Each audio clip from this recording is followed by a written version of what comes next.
In 1981, a witness told investigators of a double murder in Idaho. Near a trapper's camp, they found a game warden's body.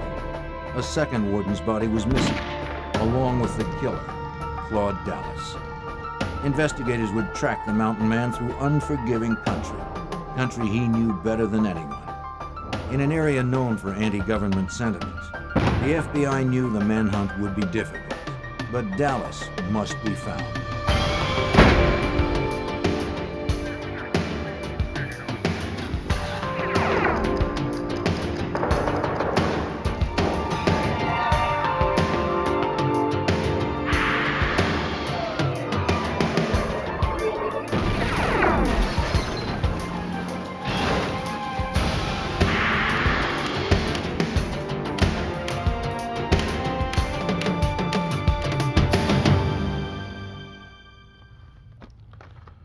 The sun set on the Wild West long ago, but some people refused to notice.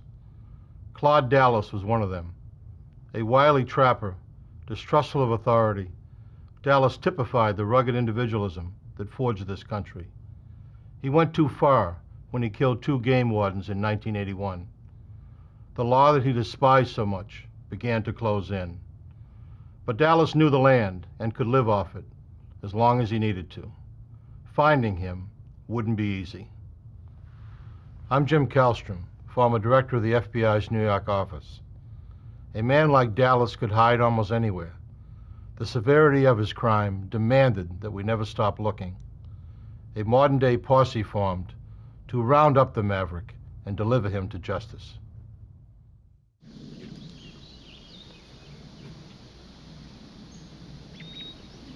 On January 5th, 1981, Jim Stevens arrived at a friend's trapping camp, bringing provisions as promised. He fired warning shots to report his arrival.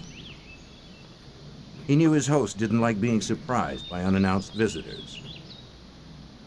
The trapper, Claude Dallas, had created the gunshot warning system. Howdy, Jim. He was protective of his compound. Dallas was glad to have the supplies. He was trapping for the winter in Bull Basin, a remote area in southwestern Idaho near the Nevada border. He had bagged a few bobcats out of season and planned to sell their furs in the spring.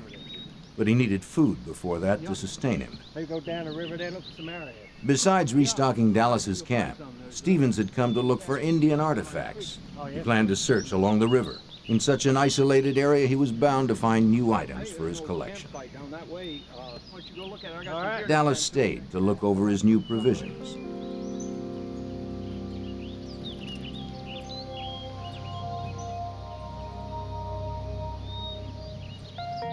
Stevens was away for only a short time. Overhearing raised voices, Jim Stevens soon returned to the camp. He found his friend was not alone. Dallas was arguing with 2 game wardens, Bill Pogue and Conley Elms. Hey, Claude. Oh, you got a gun, sir? Stevens noticed Dallas's shoulder holster was empty. Though the wardens rarely met with trouble, few woodsmen were happy to see them. They requested Stevens' gun, following standard field procedure. All right, talk to me again. Are you up here with him? Yeah. He's just bringing Pogue and Dallas argued about the bobcat skins hanging nearby. In Idaho, the season hadn't opened yet. Season started 2 weeks ago. I know where they came from. Nevada. Those aren't from Nevada. Dallas's temper rose as he fumbled for an excuse. Their argument intensified. I know where they came from. Now we can make this easy. Pogue mentioned a citation, further angering the trapper. Then Warden Elms entered Dallas's tent to look for more contraband. Dallas became furious, insisting they needed a search warrant. Sir, I said stop it. Warden Pogue turned his attention to the tent. Suddenly, Dallas was firing a gun.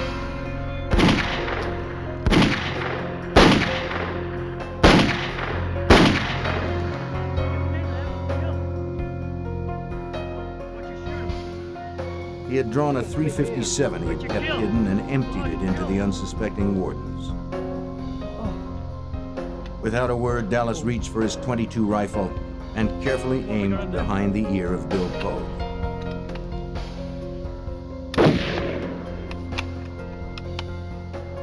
Conley Elms met the same fate. Jim Stevens was stunned. Dallas immediately claimed that Pogue had tried to draw his gun. Stevens had turned away just before the shooting began. He couldn't deny Dallas's Them or me, claim. you saw his hand on his gun. I swore last time I was arrested I'd never go in again. But did you have to kill him? But why would the warden have drawn? And why was Elms killed? Maybe his friend had gone crazy. You find something to cover him up with. Fearing for his life, Stevens decided it was best to cooperate. He complied with Dallas's orders. Using one of Dallas's mules, they hauled Bill Pogue's body up to the ridge where Stevens' blazer was parked. They dumped the body into the truck and returned to the camp. Conley Elms' body was too heavy for the mule to carry up the hill to the truck. Dallas first suggested they quarter him and haul the pieces. In the end, they dragged him almost half a mile across the rocky ground to the river.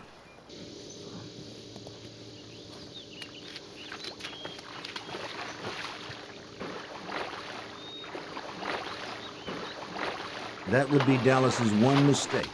He didn't weight the body. As it floated downriver, it was sure to be seen.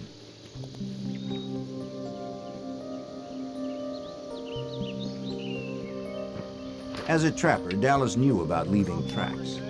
He must cover his to make it hard on the investigators who would hunt him. Using kerosene, he burned the bloody spots left by moving the bodies. Stevens had to help. Dallas then built 2 small fires to burn the ropes used to move the wardens and some of the warden's equipment. He tried to get rid of anything with blood on it.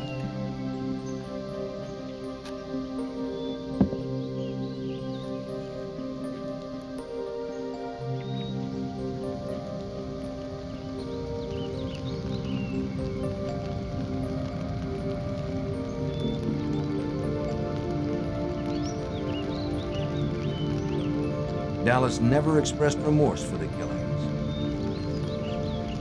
To Stevens, Dallas seemed without emotion. It was more reason to fear him. Dallas had to get rid of Bill Pogue's body. He decided to go to a friend's house in Nevada for help. Stevens didn't want to cross Dallas, and it might give him a chance to get away from the killer. They would head for Paradise Hill, Nevada, 5 hours away.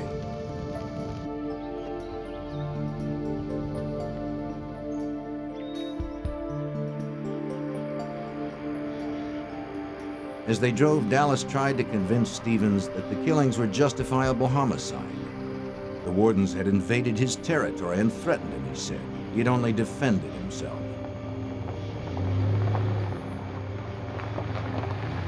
Stevens couldn't understand how it was self-defense, but he didn't argue. There was no telling what Dallas might do to him. Near the end of their drive, Dallas apologized for involving Stevens. They arrived at the home of George and Liz Nielsen in Paradise Hill, Nevada, around 11 o'clock that night. The Nielsens ran a small tavern out of their house and were just closing for the night. George! George! George! George, it's Claude! Dallas told his old friend George he had just killed 2 fish and game officers. He needed Nielsen's help. With others around, Jim Stevens no longer feared for his life.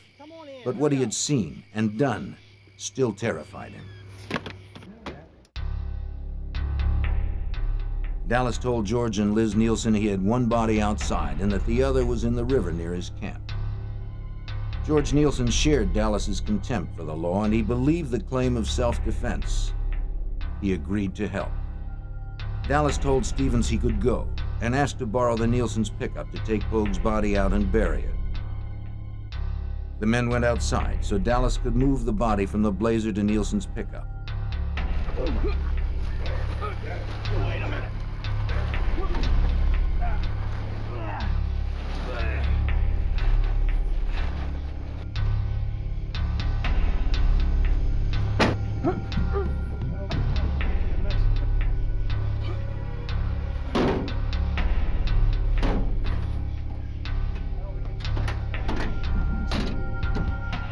Stevens could finally head home.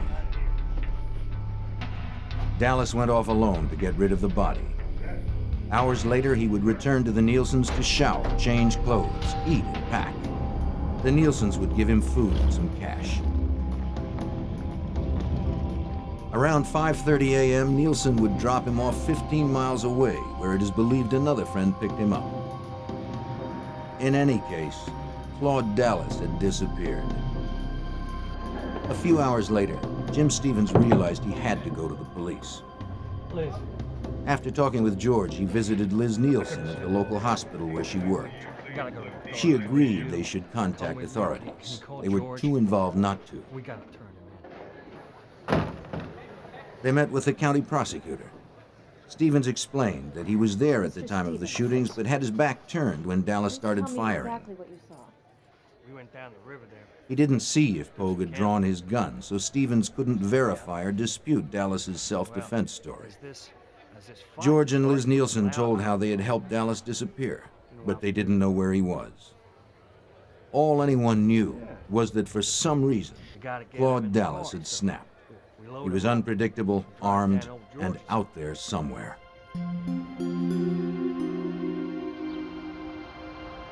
If Stevens were telling the truth, there were 2 lawmen down and a killer on the run. The prosecutor contacted Owyhee County Sheriff Tim Nettleton, who called in state authorities. I notified the Department of Law Enforcement to gain some assistance because of the expertise that they could supply my department. As Nettleton prepared to investigate the crime scene to check Stevens' story, the FBI was called in to track Dallas. Special Agent Frank Nenzel, then stationed in Reno, was assigned as the Nevada case agent. The FBI was called into the investigation of the murders of officers Pogue and Elms because it was believed that Dallas had, first of all, cold-bloodedly murdered these 2 officers, and secondly, that he had fled the state of Idaho to avoid prosecution. We have thick wooded areas, we have water, and we have some open terrain. Dallas knew the land and had a head start, but the FBI had to find him. Sheriff Tim Nettleton led the investigation of the crime scene where Claude Dallas had killed the 2 game wardens. He was accompanied by deputies and state forensics experts. An investigator riding in a news helicopter spotted a body in the river. He radioed to the team on the ground, and they located the body of Warden Conley Elms, caught on a submerged tree branch. At least 1 death was verified. Back in the camp, officers approached Dallas's tent with care, on the chance he was lying in wait for them. But only pelts and skins remained. With the area secured, Sheriff Nettleton and the forensics team could begin verifying the rest of Stevens' story. They couldn't rely solely on one witness's testimony. They needed hard evidence that placed Dallas at the scene and proved what happened beyond a reasonable doubt. Investigators videotaped and took photographs to preserve the placement of footprints and other evidence. They were most interested in collecting ballistic evidence. The examiners needed to retrieve the warden's guns and any spent bullets from them. The question was whether the wardens had fired or even drawn their guns. If they had, Dallas may be innocent of murder. Searchers found .357 and .22 caliber shell casings, which they hoped to be able to trace to determine who had fired them. Although evidence had been burned, much still remained. The scorched twigs might yield powerful clues. In the process, we found where the sagebrush had been piled on human blood, later identified as Bill Pogue's and Conley Elms' blood, and burned, we assumed, to destroy the evidence. It was painstaking work, but their meticulousness was crucial. Even the tiniest traces of evidence would be useful to Idaho State Crime Lab examiner Rick Groff. There was a number of blood spots that were collected off of plants, off dirt, around a campfire, just in a number of locations. The one eyewitness, Jim Stevens, cooperated fully. His testimony would help the Idaho Department of Law Enforcement's Harry Capall reconstruct the killings. We took, the next day I believe it was, we took Stevens and went back down to the crime scene and had him walk us through, showing us where Elms was standing, where Pogue was standing, where he was standing, where Dallas was positioned, and we acted it out and photographed it.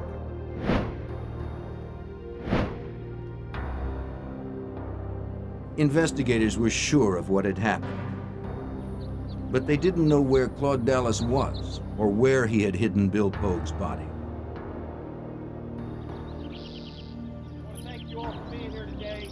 Local and state officers and civilian volunteers would look for the body. The news of the warden's murders galvanized the searchers. Most of them knew the two wardens and their families. Sheriff Gary Amon, then a dispatcher, was part of the search for the body. It was Dallas being a cold-blooded cop killer. It was scary searching, but there was anger there that you wanted to help the family find the body so they could bury their loved one.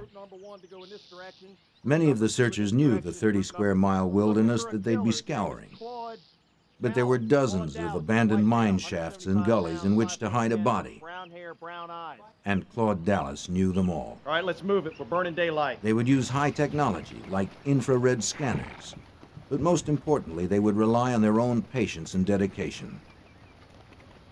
They were very long days. They were cold days. We walked, we rode horses, flew in airplanes, flew in helicopters. The FBI's Manhunt team was charged with finding Dallas. The trapper could be anywhere. He was said to know every cave and gopher hole in the area where Idaho, Oregon, and Nevada meet.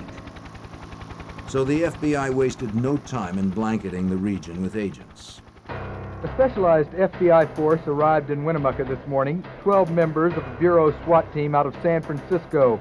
They'll be evaluating and following up leads from several areas. There were about 100 officers, including SWAT teams from California, Idaho, and Nevada. It was a posse ready for anything, because no one knew what the dangerous woodsman might do.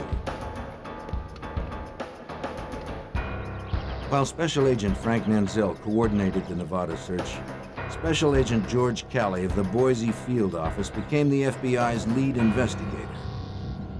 The stories out on Claude Dallas early on seemed to be that he was a loner. He was one who was not too close to other people. He was a person who could live all by himself, could go off in the mountains and be totally independent. Dallas projected the image of a storybook mountain man to those around him. It was a tale years in the making. Dallas was born on March 11, 1950 in Winchester, Virginia, the second son in a family of 9. When he was just a boy, his father taught him to hunt and lay a trap line, and that game laws didn't apply to them.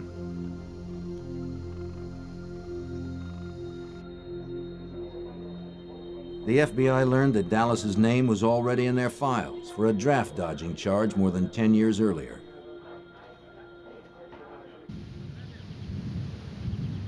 When he was 18, he had registered for the draft as required by law, then left his family and hitchhiked to California. Dallas found work as a ranch hand, though he had no experience. But he learned fast and soon became known for his hard work and for his distrust of the law. After several years, he moved on, perhaps unaware the FBI wanted him as a draft dodger. In 1973, the FBI caught up with Claude Dallas.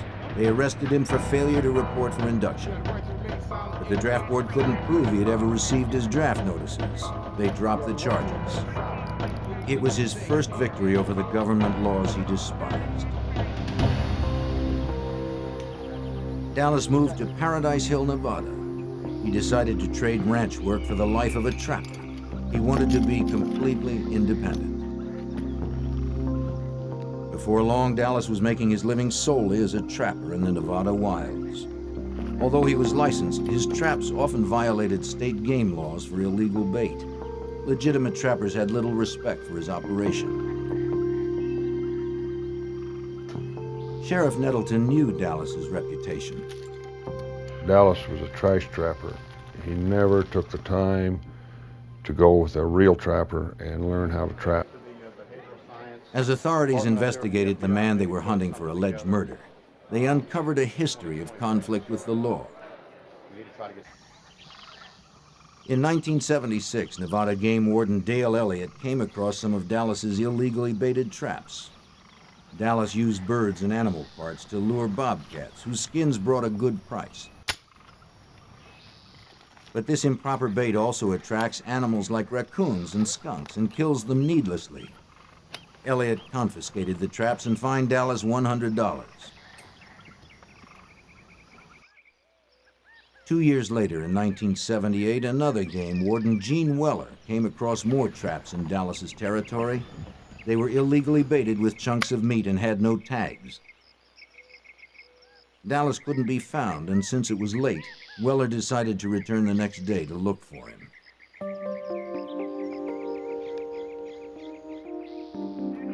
The following morning, Weller and a sheriff's deputy found Dallas's Jeep.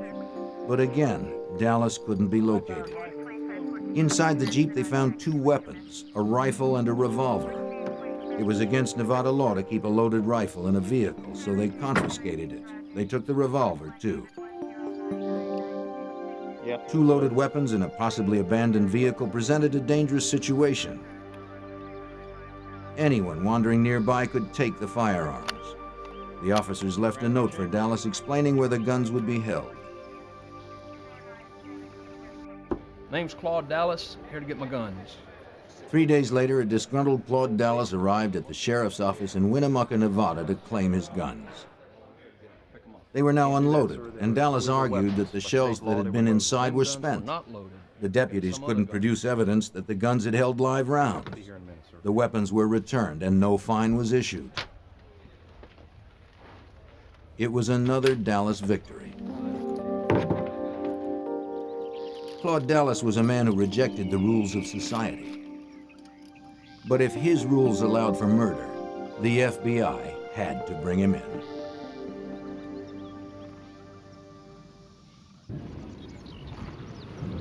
Within days of the two game wardens' deaths, FBI agents gathered information about the killer Claude Dallas. Special Agent George Calley led the investigation.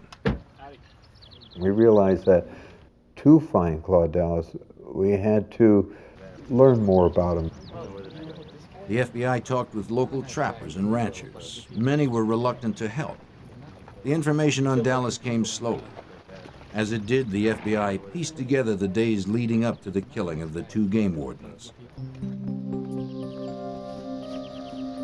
In December of 1980, a month before the killing of the wardens, Dallas had made a winter camp in the remote stretch of wilderness in Idaho's southwest corner.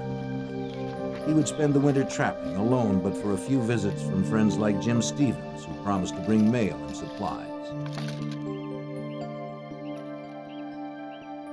He chose Bull Basin for his camp. It was perfect for him. Wild, isolated country rich in deer and bobcat. A place where a man could live by his own rules. Dallas's closest neighbors were miles away. He knew other trappers sometimes worked Bull Basin, but he figured he could avoid them and the state's fish and game laws.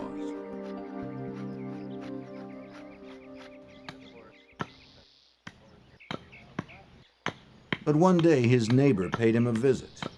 Eddie Carlin owned the 45 Ranch, 12 miles away. He often trapped in Bull Basin, and he wanted to know who was working his territory. Carlin saw illegal bobcat furs in the camp. When he commented on them, Dallas said he didn't believe in man-made laws. Something about the trapper made Carlin uneasy. Well, I got a long line out here. I run 40 traps. He nervously eyed Dallas's .357, a more powerful weapon than a trapper needs. Any of these come off of the Carlin made it clear his family had trapped in Bull Basin for years. Finally, they agreed to work separate areas of the basin. I keep my property line squared away there. Okay. They would stay off each other's turf. For the moment, Eddie Carlin was more concerned about a couple of trappers poaching on his 45 ranch itself. In the Northwest, working another man's land is like stealing directly out of his pockets. Carlin drove 2 hours to the nearest phone to alert the Fish and Game Department. It was 10 p.m. on January 4th when Carlin reached Game Warden Bill Pogue. I just come back. Pogue was known as a strict, by-the-books warden. How about tomorrow morning? Carlin knew he would help him clear his ranch of unwanted trappers. All right, look, I'll see you in the morning. Pogue understood Carlin's concern. That would be great. The poachers needed to be caught before they moved on to new territory. Pogue told Carlin he'd head out right away, but he needed to find a partner. He called 2 wardens who were unable to make the trip. Finally, he reached Conley Elms.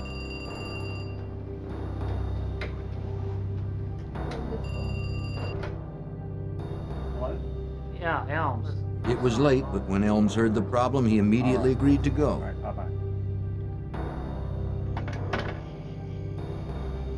The wardens arrived at the Carlins' 45 ranch at 3 a.m. on January 5th.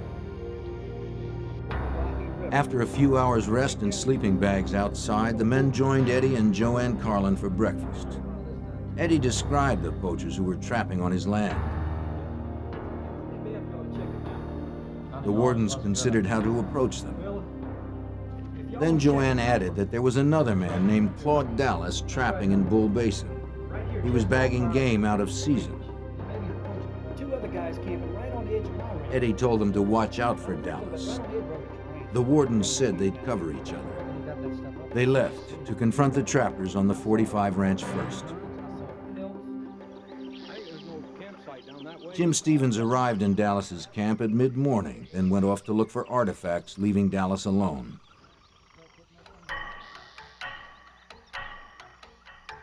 The wardens entered the camp to check on the possible trapping violations. Claude Dallas? Yep. Come out of the tent, please. Bill Pogue, Conley Elms, Game Wardens. Dallas would later tell Stevens what happened next. The wardens asked Dallas for his gun. He surrendered one that the wardens had seen, but kept a second .357 pistol hidden. 20-mile trap line goes down into Nevada. I've got a license. Let me see your licenses. Dallas said the argument began after the wardens checked his trapping licenses. They asked about the pelts he had hanging up. What's in the tent? Pogue pressed Dallas about the bobcat furs, and Dallas's anger rose. What about these pelts? These pelts came from here.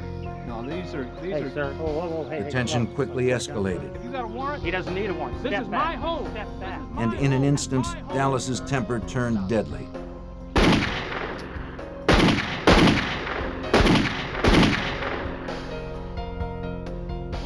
What you shooting for? Perhaps what was most horrible was the way the wardens were executed. Oh.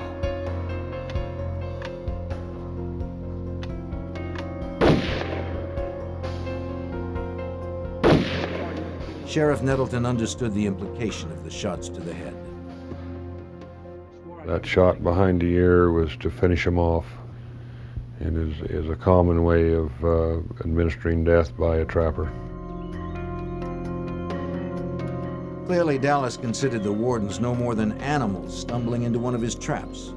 The cold, terrible nature of the crime didn't faze Dallas. Unshaken, he tried to cover his tracks, intimidating Jim Stevens into assisting him. Then he vanished.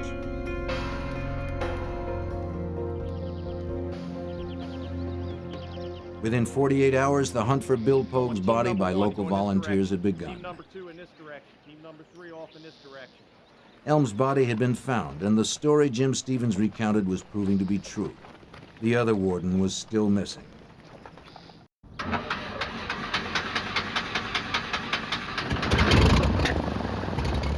Local and state authorities used every tool at their disposal, including Sheriff Nettleton's airplane.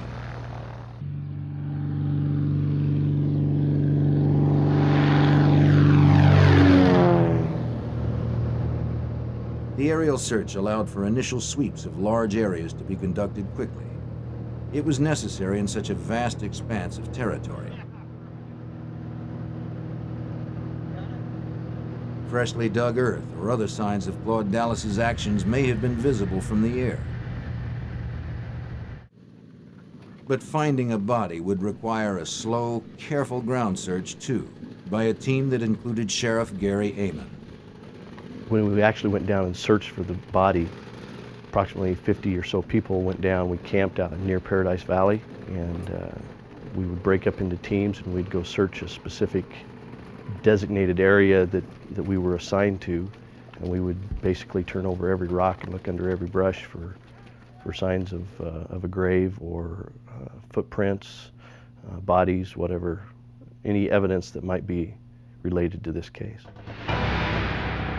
As local authorities searched for Pogue's body, the FBI hunted Claude Dallas. He could be anywhere, from the Northwest to Mexico or beyond. Dallas was on his own turf, and the manhunt promised to be long and frustrating.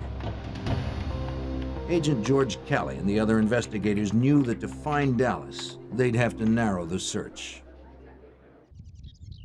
We had to contact the people that he had seen in the past, and we began to get an idea of the type of person he would look up by those who had similar interests that he did. And we really concentrated on who are his friends. Investigators knew Dallas had friends in Paradise Hill, Nevada, so they focused there, checking homes, barns, and other buildings. Agents learned Dallas kept many of his belongings in a converted trailer behind George Nielsen's bar. When agents searched it, they discovered nearly 20 weapons and some combat training manuals. It was further evidence they were hunting a man who was dangerous and knew how to kill.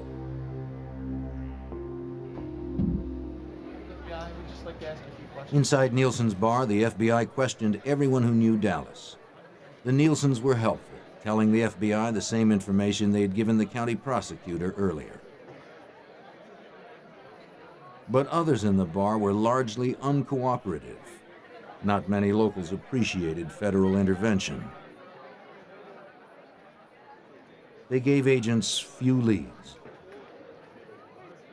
It was clear people were protecting Dallas, either because they liked him or because they disliked the law.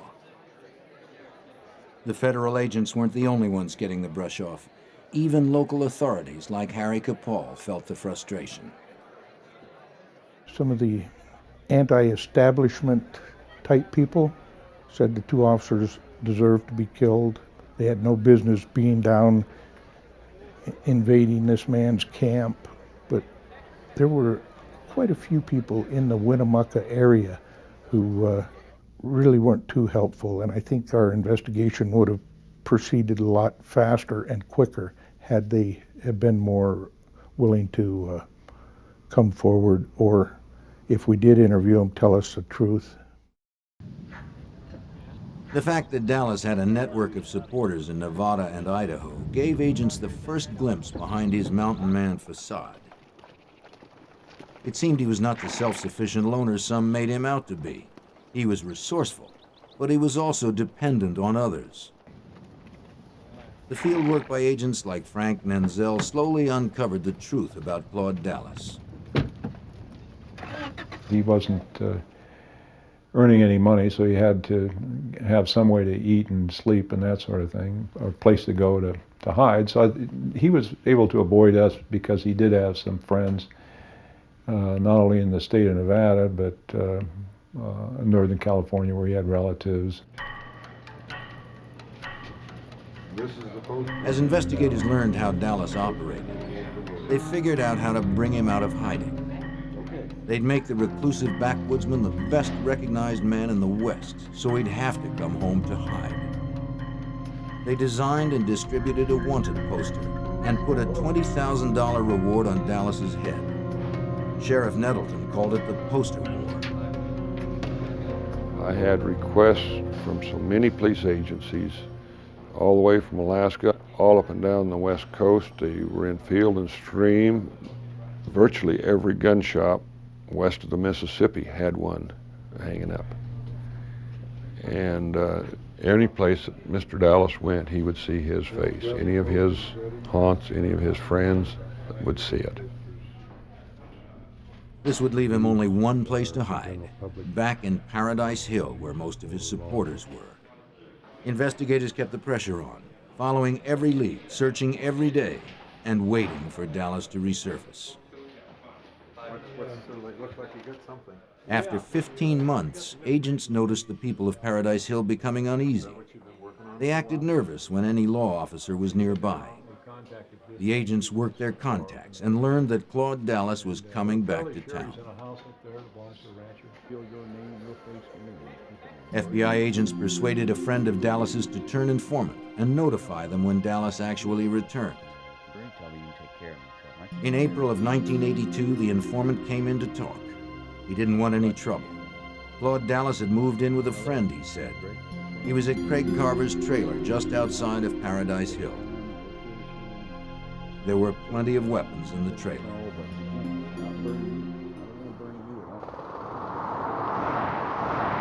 Within 12 hours, the arrest team had assembled and was ready to raid Carver's trailer. They had to act fast. There was no room for error. On Sunday, April 18, 1982, the FBI made their move on Claude Dallas. They descended upon his quiet, remote hiding spot. With air and ground support, the SWAT team quickly positioned themselves for the raid. They knew Dallas was an expert marksman and that he would be heavily armed. Special Agent George Callett was at the raid. And I well recall the announcement that this is the FBI, and Claude Dallas come out, words to this effect. And he did, he came out. But not the way they expected. Dallas dived through the window of the trailer and went to a truck.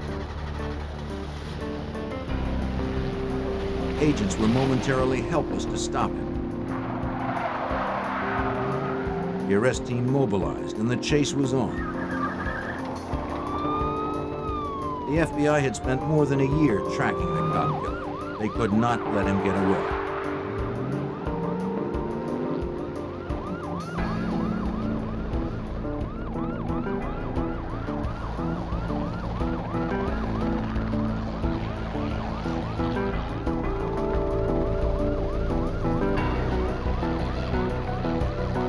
Cruisers and the helicopter stayed on his tail despite the danger.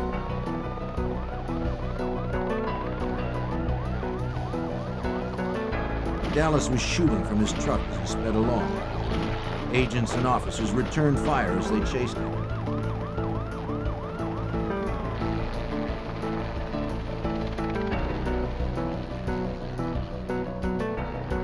He seemed unstoppable, even bulletproof.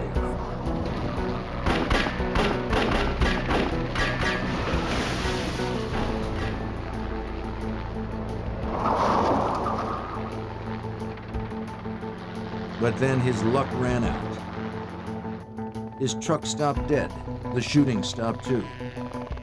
Dallas had been shot. He slipped out of his truck and crawled away. Men on the ground couldn't see him through the tall brush, but from the air, Nanzel had a bird's eye view. Unfortunately, with the agents out of their vehicle, he had no means of radio contact with them. So he was helpless to warn them. When I saw that agent walking toward Dallas, this agent was a very highly trained special agent SWAT team leader named Dave Gillen out of Las Vegas. I didn't think he saw Dallas, and I thought there could be, I thought Dallas could have killed him right there. And it really scared me badly. But as the agents approached, to everyone's surprise, Dallas lifted his arms and gave up.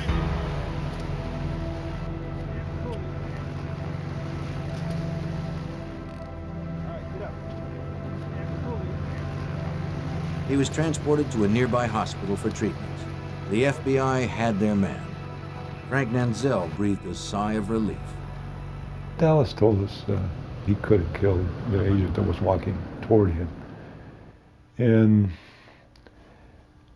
I said, thanks for not killing him. With Claude Dallas secure behind bars, prosecutors began to build their case against him. This morning, investigators went through Dallas's belongings looking for evidence to help in prosecuting him. Items searched included traps, pelt stretch boards, clothing, and 8 guns. I believe there is a possibility that we could have the homicide weapon, but we don't know. How many weapons are you looking for? We're looking for one particular weapon. But you're specifically looking for the gun that Claude used to shoot? We're hoping it might be in this bunch. At the Idaho State Forensics Lab, examiners tested the weapons confiscated from Dallas's trailer. They hoped to find the guns used to execute the wardens.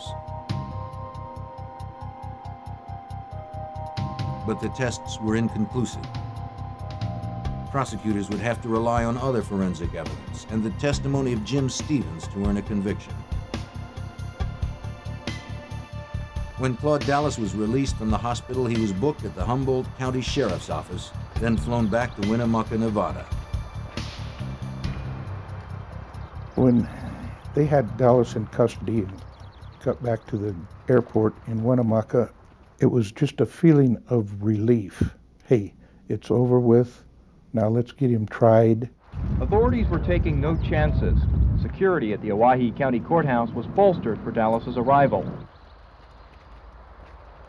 From the first day of the trial, the courthouse was jammed with spectators, split into pro and anti-Dallas camps. His most vocal advocates were the so-called Dallas cheerleaders.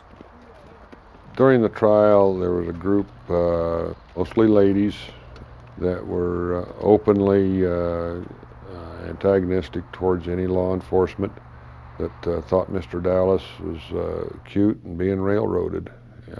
Didn't mind telling anybody that we had no business prosecuting him. The prosecution expected an easy conviction on first-degree murder charges. They had a witness to the crime, forensic evidence, and a defendant who eluded capture for over a year. But it wouldn't be easy. Whether it was the strong defense or Dallas's charisma, after 7 days of deliberation, the jury reached a shocking verdict. Instead of the maximum charge of first-degree murder, they found Claude Dallas guilty of 2 lesser charges of voluntary manslaughter. If the jury was beguiled by Dallas, the judge was not. He gave Dallas the maximum sentences he could, a total of 30 years. During the trial, Dallas finally gave up the location of Bill Pogue's body. This provided some relief to the people who had searched the wilderness for months. Still, many felt justice had not been done. We were shocked that Dallas got away with this, because he had cold-bloodedly murdered 2 very fine Idaho officers, and not only murdered them, but shot them in the back of the head like they were just animals that he caught in a trap. And I thought that it was the worst decision. There was no justice. I felt bad for law enforcement, but I really felt bad for Pogue and Elm's family. I thought that was just tragic. Bill Pogue's body was recovered from a shallow grave about 15 miles southwest of Paradise Hill, Nevada. And Claude Dallas began serving his time at the Idaho State Penitentiary. But the ordeal was not over. After 3 years in captivity, on Easter Sunday, 1986, he once again became a fugitive.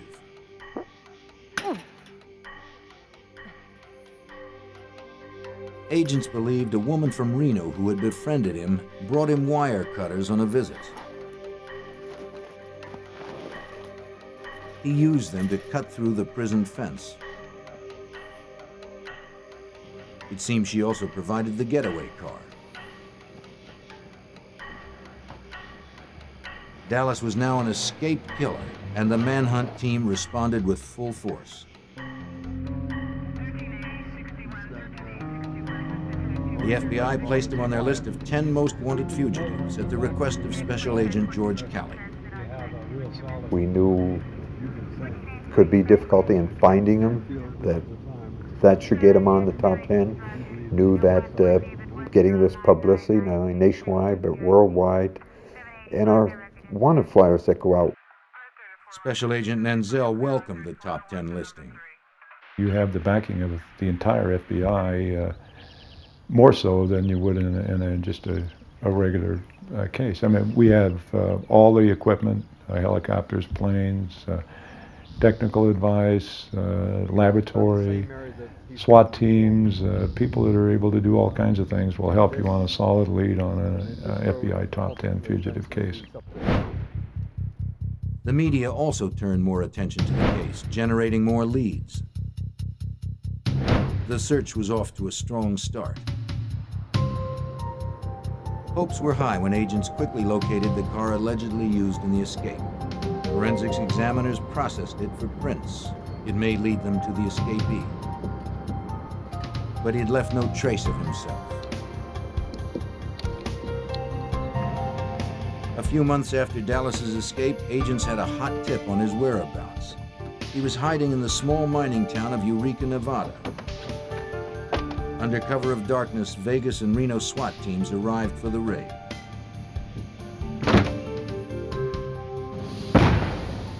They threw a device called a flashbang through the front door to stun anyone inside and send up a smoke screen to cover agents when they entered. Would the fugitive Claude Dallas finally be brought to justice?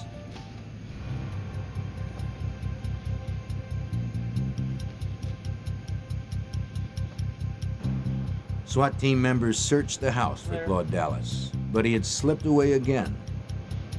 Maybe the agents had been in the small town too long and word had gotten out. In any case, Dallas was gone. It would be several more months before agents got their best break, almost a year after his escape from prison. They had been following another of his friends, Danny Martinez, who lived in the ranching community of Riverside, California. Martinez had a friend who looked a lot like Dallas, and he talked the friend into giving Dallas his ID. The friend was uncomfortable with the arrangement. This guy just came to He my called the door FBI and agreed to help me them. out of my ID. Meanwhile, Dallas fled to Mexico using the ID. He cut his hair, shaved his beard, and got a nose job. He had a new look, but he hadn't changed his pattern. As before, he returned to where his friends were, as agents predicted.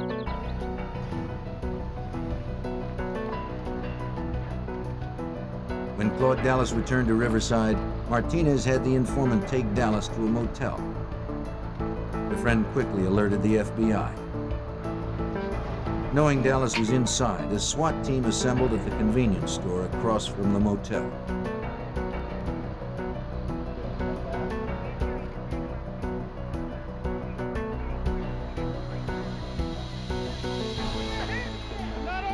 He was surrounded and he was unarmed, so he could not fight back this time. Claude Dallas was once again in custody. Anyone will be accounted for you.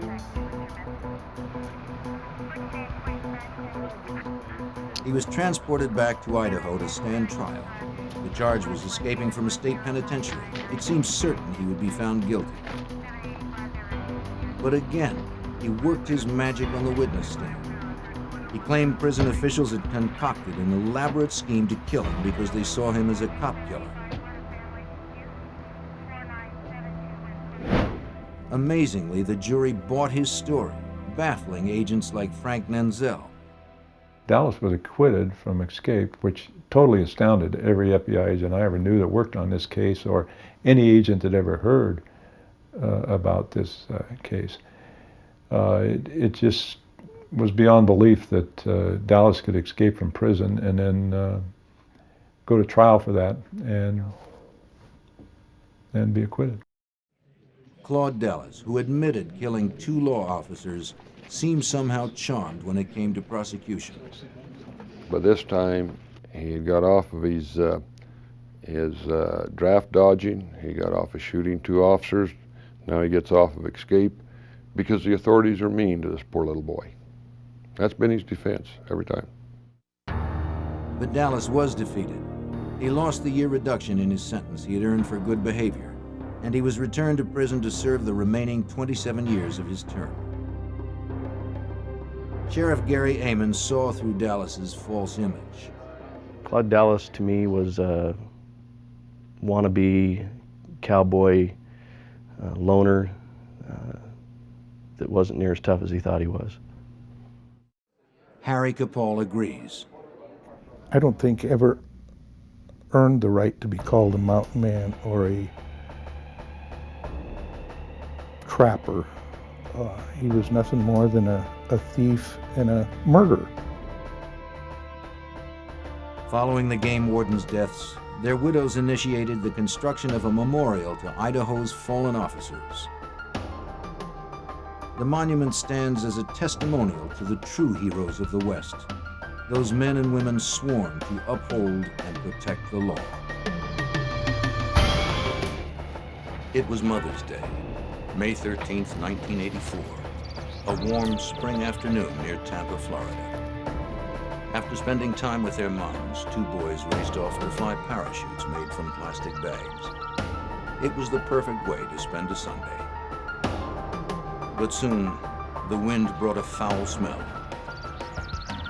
They went off to investigate and found a sight they would remember for the rest of their lives.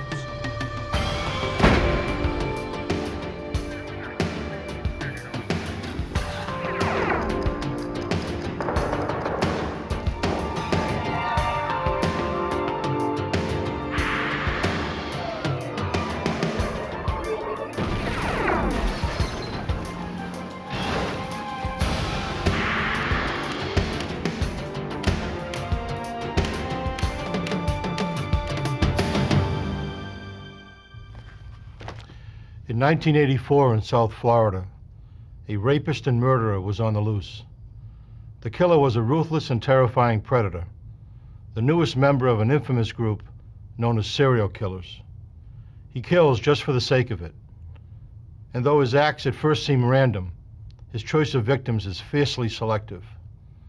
A woman's occupation, or even her hairstyle, may be enough to make her a target. It takes time, at least 2 kills, before the pattern emerges. I'm Jim Kallstrom, former director of the FBI's New York office. The serial killer's world is a delicate balance. On one side is the threat of capture. On the other is his overwhelming need to publicize his crime. Our job is to use everything at our disposal to tip the balance in our favor.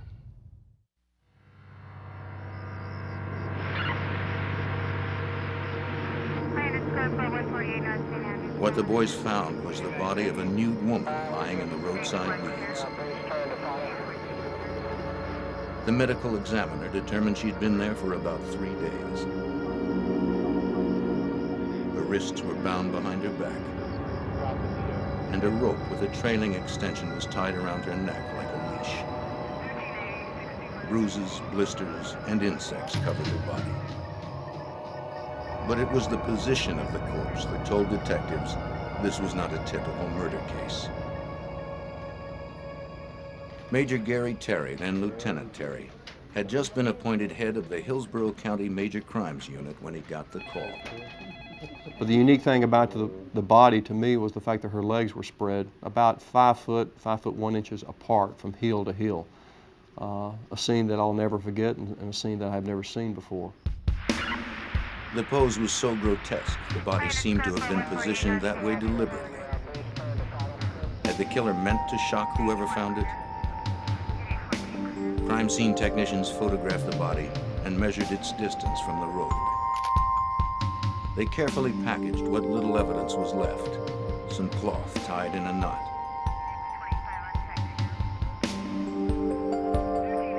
Detective Pops Baker of the Hillsborough County Sheriff's Department also found tire tracks.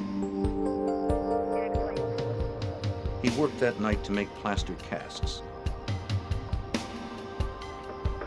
Tire casts can reveal the make and size of tires to help experts deduce the size and type of car a criminal is driving. They can also link him to a crime scene.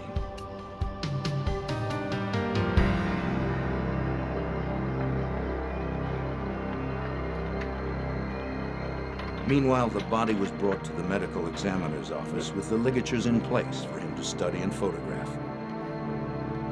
Is there any visible signs?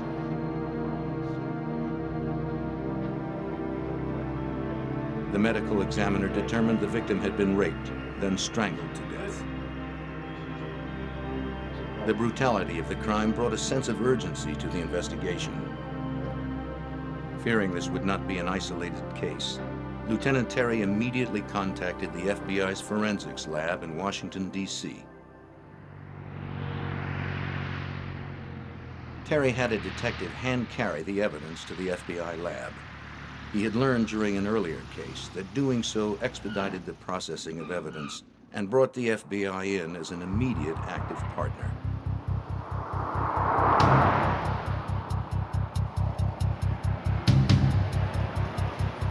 The FBI lab is one of the foremost forensics laboratories in the country.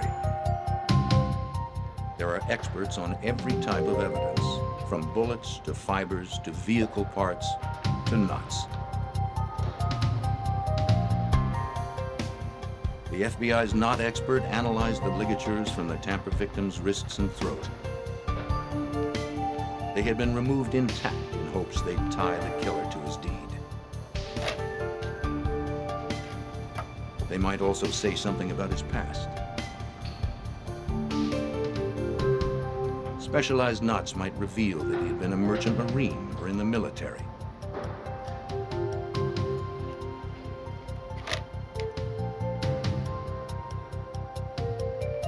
But the ligatures turned out to be tied in granny knots, simple, functional knots that anyone might have tied.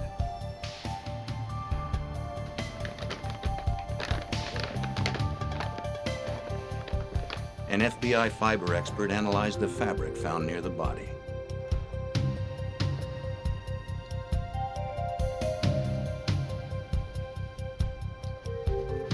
He brushed particles from the cloth onto a sterile sheet. What traces had the killer left behind? The analyst scanned the particles with a magnifier, but he didn't expect to find much. Such evidence is easily lost through weather or other contamination of the crime scene. In fact, the rule of thumb for fiber evidence is, in 4 hours, 80% is lost. In 48 hours, it's 96%. After 3 days, the chance of finding anything is almost nil. So he was amazed when he found a small speck of red nylon fiber. It was trilobal, meaning it consisted of 3 lobes and had a lustrous or shiny coating. From its size, type, and shape, he guessed it was a carpet fiber, maybe from the killer's car. The fact that it was there at all was a minor miracle.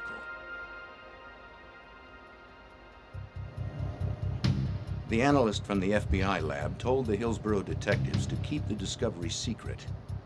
If this were a serial killer, publicizing fiber evidence could make him change his pattern or his vehicle, so he'd be harder to find. The FBI's tire lab also scored.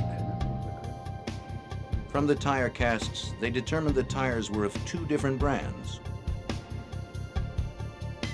All were well worn and mounted reversed, with the black walls facing out.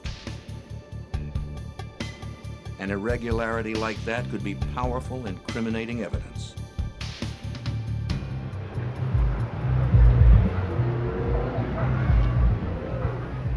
Back in Tampa, police identified the victim from her fingerprints the day after her body was found. She was Lana Long, a 20-year-old Laotian woman, a popular exotic dancer in Tampa's red light district. Her boyfriend had recognized her from a newspaper photo and had called police. He became the prime suspect.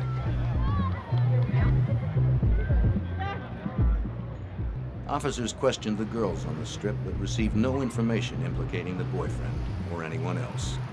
They were stumped. Okay, I'll meet you up here at the tape.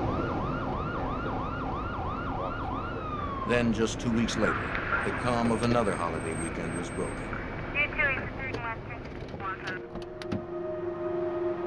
On Memorial Day Sunday, Detective Pops Baker and Lieutenant Gary Terry of the Hillsborough County Sheriff's Office were called to a second murder scene, again in an isolated rural area off an interstate. Young female, late 18, 19, 20 range. Like Lana Long, this victim was female, in her late teens to early 20s, and nude.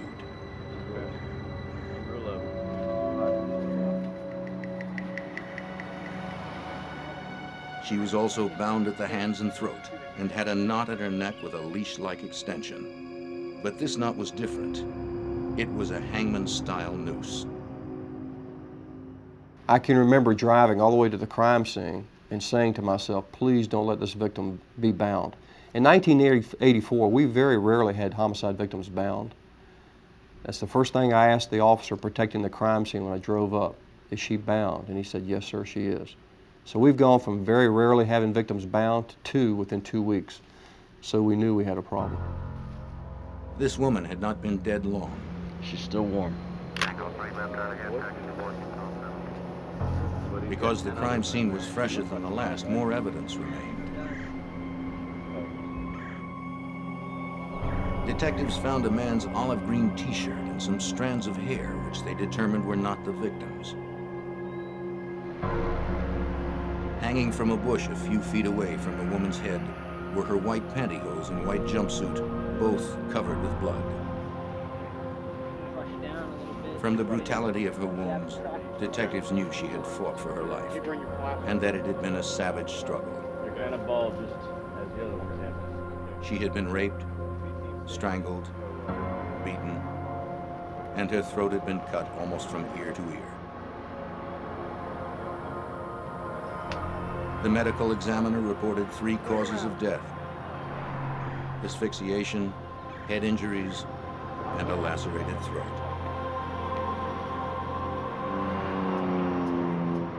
As before, Baker found tire tracks. Casks were taken for analysis in comparison to the ones found at the first murder scene. Once again, the crime scene evidence was hand-delivered to the FBI lab in Washington. Analysts found the same red, lustered trilobal carpet fibers as at the first scene. And this time, there were red trilobal delustered fibers too, with the shiny coating absent. It said fiber evidence is the silent witness, but this match seemed to scream that the cases were linked.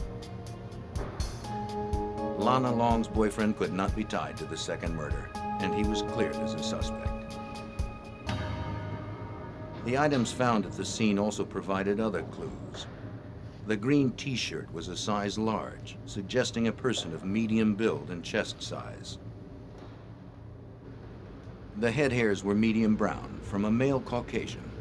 These 2 pieces of information began a physical evidence profile, which are shared with other law enforcement agencies.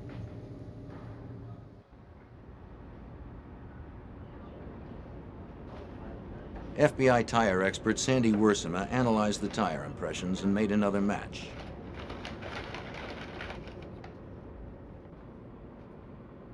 The tracks were the same as those from the first murder scene. Now she knew the position of each tire on the car and that they were mounted on a mid-sized vehicle. The advantage of having a cast over the photograph is that I can actually pick the cast up, I can light it from different angles and different directions, and hopefully if there are any cuts or nicks or rocks that are caught in the tire, I'll be able to see that in the cast. But perhaps the best clue came from what she didn't know. She knew 2 of the tires with a common Goodyear Viva brand, but a third wasn't on the FBI's extensive reference list. One of the tire impressions they could not identify from their files. But what they did was gave us the name of a tire expert, a manufacturer out in Akron, Ohio. And we actually flew a detective, Corporal Baker flew out there personally with the tire impressions, met with the old salts out there at the tire factory, and they actually were able to identify that tire for us, and that was the Vogue tire. And in 1984 was a handmade tire that comes as standard equipment on Cadillacs. We had never even seen a tire like that before. Police were told that if they found the car with that tire, mounted black walls out, it would be as positive an ID as a fingerprint. Analysis of the victim's knife wound revealed that the killer had a knife with a 3-inch blade. Now we've got two victims, both bound and both connected forensically. So we knew we had a serial killer on our hands at that time. It's just a gut feeling that I got. Lieutenant Terry began to track the killer's strikes on a map, hoping they'd reveal a pattern of behavior. Dump the bodies on. He put out the word to patrol officers. Look for a white male with brown hair of medium build, driving a mid-sized car with the tires reversed. He may be carrying a knife with a 3-inch blade. Following the FBI's recommendation, Terry didn't mention the fiber evidence or the ligatures. From a composite drawing released to the media, the second victim was identified. 22-year-old Michelle Sims had a criminal history of prostitution. She'd been reported missing the day before.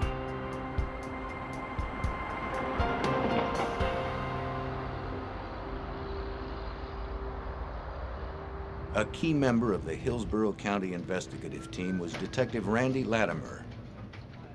At this point, though, we realized we're dealing with a serial killer that it looked like he was probably preying on prostitutes. So we went out into the areas of the known prostitute areas and started contacting the girls and let them know what was going on, giving them our business cards that if they saw something strange to contact us, let us know. We're looking for information. We were frustrated that we couldn't get any leads, we couldn't get anything to go on. Hey, Bob, what we got? Well, I've got a body down here. Then on June 24th, another Sunday, Terry, Baker, and Latimer responded to a third murder scene. A worker had found a body in an orange grove. Got a perimeter set up. It was another female, but the pattern seemed different. This one was fully clothed, and there were no ligatures, so there was no reason to believe it was linked. Well, as you can see, But detectives didn't rule it out. looks like it's been undisturbed for quite some time. They delivered the victim's clothing to the FBI lab, just in case a connection could be found.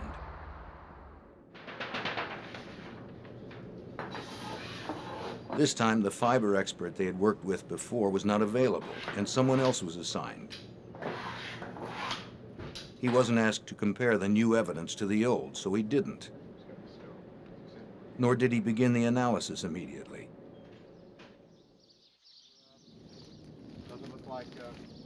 The body was so badly decomposed it only weighed 25 pounds, including clothes. It took some time to get an ID, and when it finally came, the victim's lifestyle didn't fit the pattern either. 22-year-old Elizabeth Ludenbach of Tampa was a shy assembly line worker who lived with her family. She had no criminal history and was not a prostitute, although she did frequent bars on Tampa's Strip.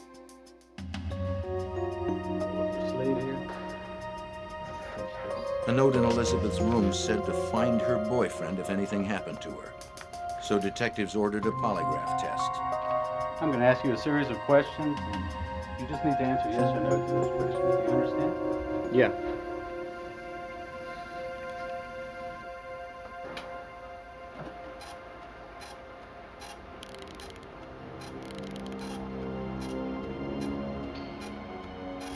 Did you know Elizabeth Ludenbach? Yes.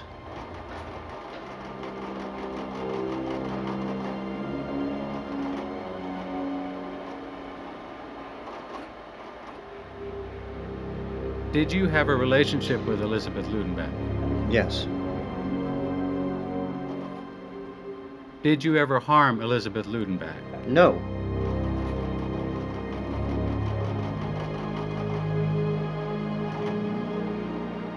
He failed the polygraph test, making him the prime suspect.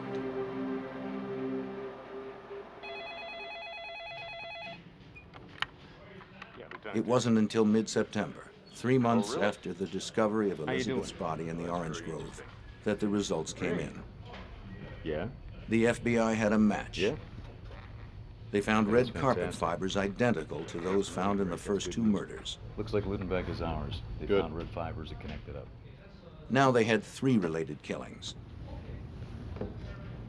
Terry entered the new scene on the map. Any kind of significant difference? Every detective on the homicide squad was working the case. The nature of the investigation began to change. Instead of focusing on boyfriends and neighbors, detectives pursued an unknown killer terrorizing the women of Tampa. We've taken the entire homicide unit now, are concentrating on these cases. And we're running down leads, we're getting telephone calls about different people, and we're checking those leads out. We're doing a background investigation of these particular victims, and we're coming up empty. And all we have to do is, unfortunately, wait, and then there's another victim is discovered. And that is victim number 4.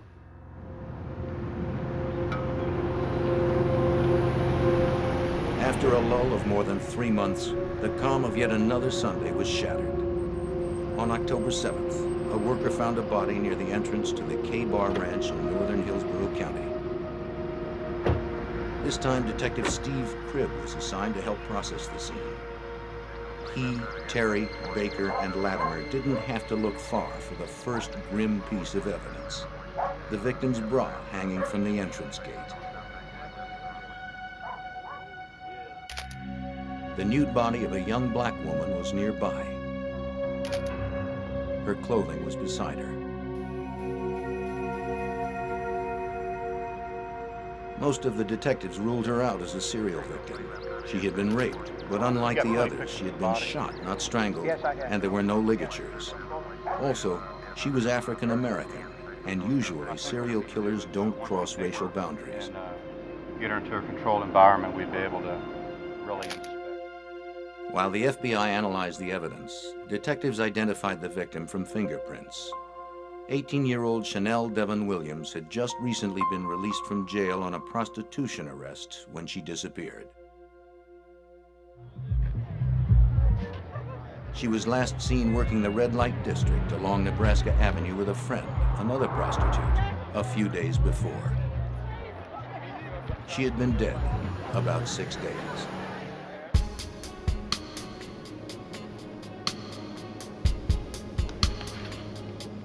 The FBI's hair and fiber analysis revealed it was the work of the serial killer.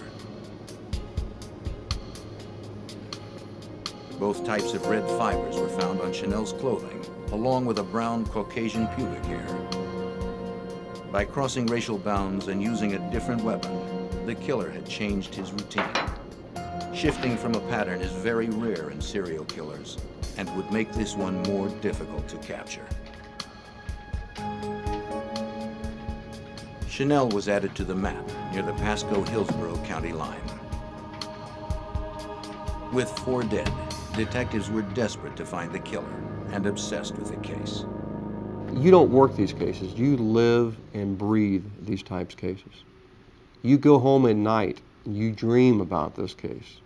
You eat and sleep it. I would go home at night and just look at the telephone, waiting for it to ring. Every Sunday, for some reason, the first series of bodies were discovered on Sunday. On Sunday, I didn't plan anything. I sat at home.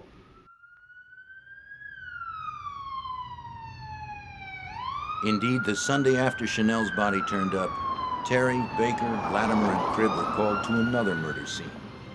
This one was near Lake Thanodasassa, northeast of Tampa. A couple of amateur archaeologists had uncovered a morbid find. At the side of the road was a woman's body, wrapped in a gold-colored bedspread, tied with a blue jogging suit. Thank you. We need that.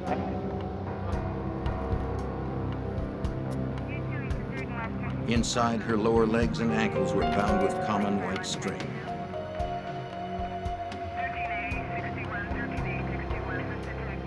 Her hands were tied in front of her with a red bandana. She had been bound, raped, strangled, hit on the forehead, and dragged through the dirt. It seemed the killer was back to his old pattern. The woman was quickly identified from fingerprints as 28-year-old Karen Dinsfriend. Raised in an affluent suburban household, she had died a drug-ravaged prostitute. She was last seen alive in the early hours of the day she was killed. As if there weren't enough to link the killer to the crime, investigator Steve Cribb actually saw red trilobal carpet fibers on Karen's body. By now, he'd developed a sixth sense for them. When you know what you're looking for, they almost look like glowworms on the victims. But for the average person to walk up and find them, even the other investigators who weren't looking for this type, they wouldn't see them. But they became such a key point of the investigation that when we went to a crime scene, that's one of the first things we would look for with the carpet fibers. At the FBI lab, the fiber expert compared these fibers to the ones from the other crime scenes. They matched. There were now 5 cases linked to a single killer, but there was still no name, no face, and no one under arrest. It becomes very frustrating that you know someone else is going to die because you haven't stopped the suspect. You have enough information to know that he's doing it, but not enough information to pick him out of the crowd if he were to bump into you walking down the mall. Because you have to remember, in this series of cases, our concern is if we don't stop this guy, if we don't find him today, he's going to kill somebody tomorrow or the next day. And when in fact he did. 2 weeks later, on Halloween, another victim emerged. A contractor digging a ditch found the mummified remains of a woman's body. Terry, Baker, Latimer, and Cribb arrived at the scene.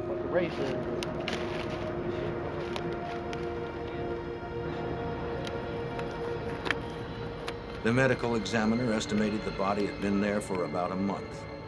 The body was badly decomposed. An ID would require special measures. The FBI lab needed to soften the skin on the hands in order to get fingerprints.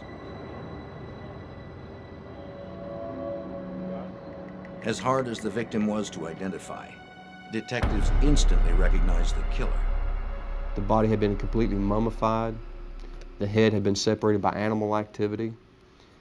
There were no ligatures attached, no clothing. And again, you just look at the body and you realize it's him again. You just have that feeling by now of the crime scenes, of seeing body after body after body, that it should be the same killer. And in fact, it was.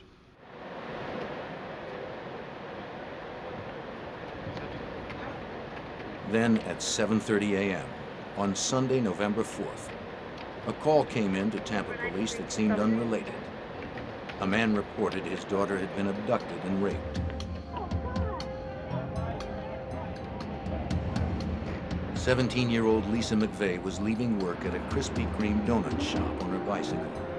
It was around 2:30 a.m. A man snatched her off her bike, threw her into his car, and drove off.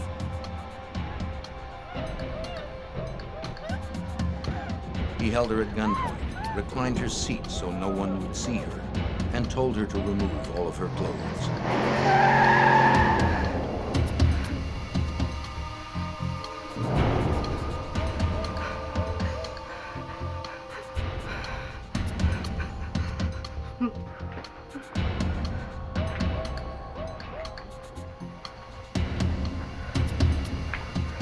He took her to his apartment, bound and gagged.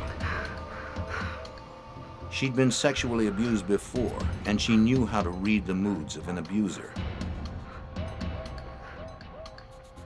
Lisa sensed resistance might send this man into a rage, so she quietly did what he wanted. Lisa memorized all she could about her surroundings.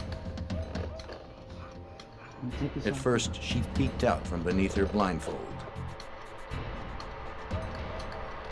Then when he uncovered her eyes, she saw everything, including his face. She was certain that now he'd never let her leave alive. He took her to his bedroom and repeatedly raped her for 24 hours. Sometimes he slept, but she knew he was armed and that he'd kill her if she tried to leave.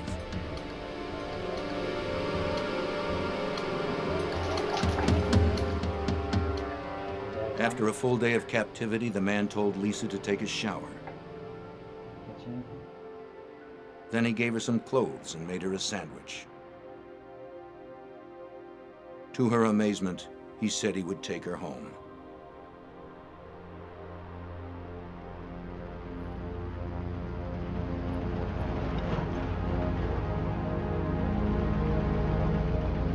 At around 3 a.m., they drove toward her neighborhood.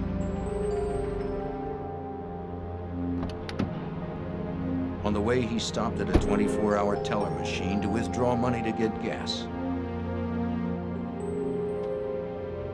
Peeking under her blindfold, Lisa continued to memorize details.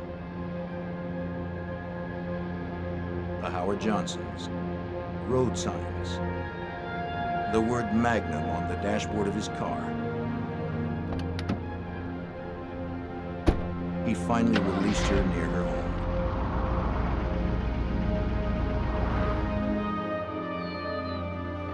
After Lisa's adoptive father reported the abduction, she was interviewed by Tampa police officers. I want to ask you everything that happened the night when you left work, and I'm going to record you. They were amazed by her almost total recall and fierce resolve to catch the rapist. Well, I always leave work about 12 o'clock. I got on my bike. Although Lisa had not been killed, there were many similarities to the Hillsborough cases. The abduction, the rape, the man's build and hair color, and even the red interior of his car. Tampa police sent Lisa's sweater to the FBI lab. We were inundating the FBI lab with things to compare for fiber samples. Rape cases, assault cases, anything sexually related, any violent crime, we were sent to the FBI lab for a fiber comparison.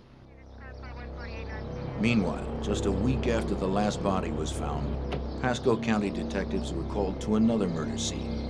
On November 6, 1984, a woman's body was found on the same road as the fourth victim, Chanel Williams. Only this time it was to the north, in neighboring Pasco County.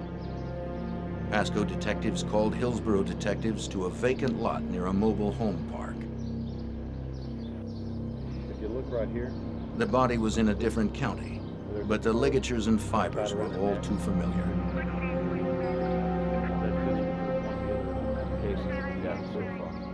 Although the body had decomposed to mainly bones, the telltale leash was still attached around the neck. a little bit of shoelace let around. There was another ligature on an arm bone. It's supposed to appear to be. Near the body were the woman's tattered blouse and panties, and some jewelry. Careful of that ligature around the neck. We're going to just leave that there. The bones were scattered over almost an acre. When the medical examiner pieced them together, they seemed to belong to a young, white female. She was later identified as 18-year-old Virginia Johnson. Ginny divided her time between Connecticut and Florida, where she worked as a prostitute. She'd disappeared on her way to buy cigarettes about 3 weeks earlier. After all that time, it seemed impossible, but the FBI lab found a single red, lustrous fiber in Ginny Johnson's hair. Within the week, on November 12th, another jurisdiction fell prey to the killer. A body was found on an incline off North Orient Road within Tampa city limits. When Terry and Baker arrived, they found a young white woman, nude but for knee-high stockings. She was face down. When they turned her over, police knew from her bloodied face that she had been savagely beaten and that she had struggled. There were ligature marks on the front of her neck and on both wrists and arms, but no rope was found.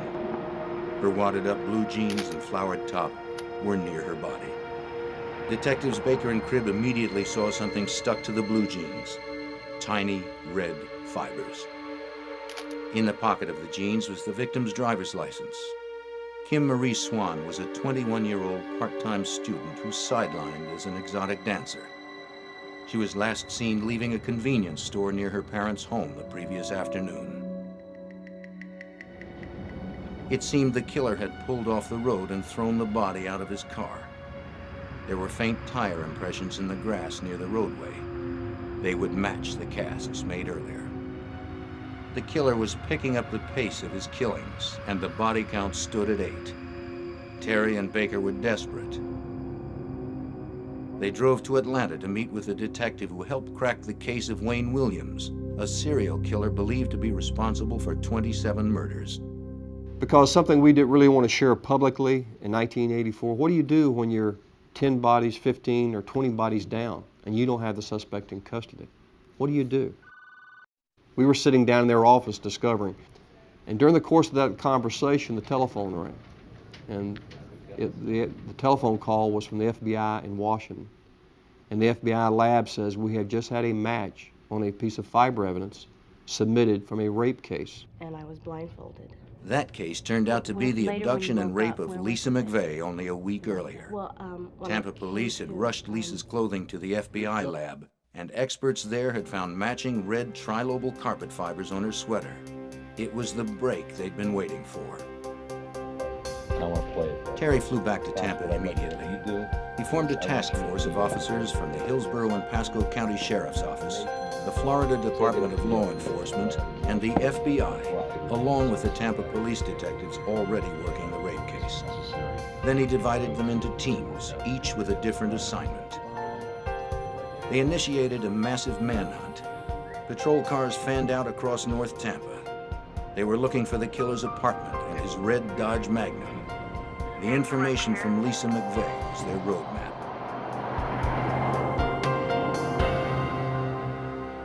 The additional personnel and resources brought in by the task force stepped up the search for Lisa McVeigh's abductor. Because the perpetrator used an ATM, one team of investigators subpoenaed the November 4th bank records for all local automatic teller machines. Another team subpoenaed a select list of all the Dodge Magnums in Hillsborough County, almost 500 cars. Then they compared the bank records and the list of Magnum owners, looking for a name that matched. And the unique thing when you looked at both lists is that one name jumped out at you is Robert Joe Long. He had a money transaction from the money teller machine, early morning hours. He also was a registered owner of a Dodge Magnum. In addition, earlier that day, a task force team from Tampa spotted a red Dodge Magnum on Nebraska Avenue, the killer's hunting ground. The detectives stopped the car. They told the driver they were looking for a robbery suspect. From his license, they identified him as Robert Joe Long. They photographed him and wrote up a field report. He was cooperative, but wouldn't let them search his car. Of course, they contacted the task force headquarters when they made the stop, and we told them go ahead and stay with it at that particular time, stay with the car once it left, and we put a surveillance team together then to stay on him. At that time, a photo pack was assembled, a lineup of photographs, in which he was placed in that photo pack. That photo pack was shown or displayed to Lisa.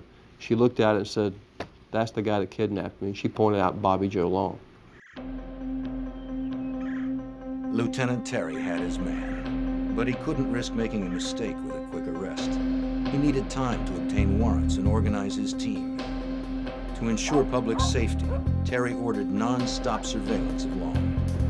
Units followed Long's every move in unmarked cars. Maybe he sensed they were on his trail because he started cleaning house. Officers cleaned up right behind him.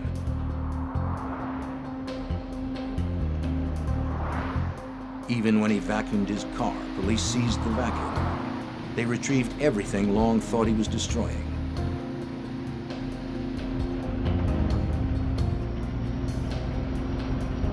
After months of tracking a phantom killer, the task force was not about to let him slip away.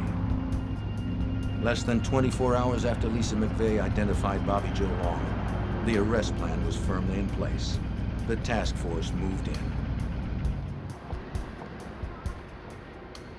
They had followed Long to a movie theater. I'm right over here, Stewie. As he watched the film, undercover detectives watched him. Long seemed unaware he was surrounded. We're sitting at the war room we had constructed down at the operations center. And everything is just going 90 miles an hour. We have a surveillance team on the inside of the theater watching it. There's a surveillance team outside watching the car. And that nagging doubt comes to you. Is this really the guy you've been chasing for 8 months? Is this really the guy that has been killing these women? So we tell the surveillance team outside, listen, whatever you do, get up to his car. I don't care if you have to low crawl, whatever you have to do, get to the car and tell us what kind of tires are on the car.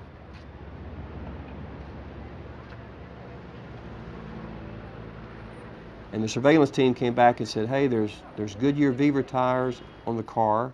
They're all Blackwall. And he said, there's some oddball tire here named Vig, Vogue, something like that on the car.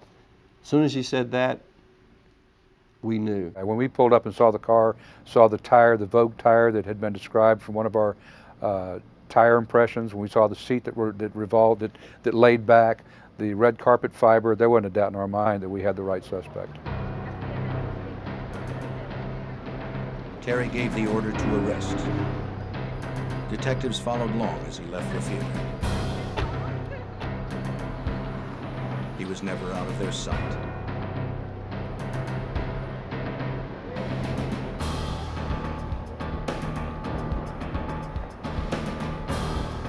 They didn't know if he was armed, so as he approached his car, they jumped him and brought him to the ground.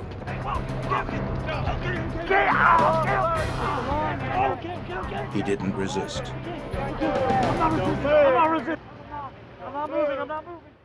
He was on the ground when I walked up to him and placed my badge next to his face and identified myself as a deputy sheriff, advising him he was under arrest.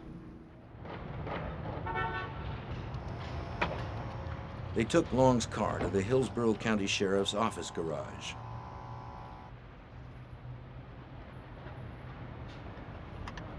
Steve Cribb immediately tore out a piece of carpeting and rushed it to an FBI fiber expert flown in from Washington.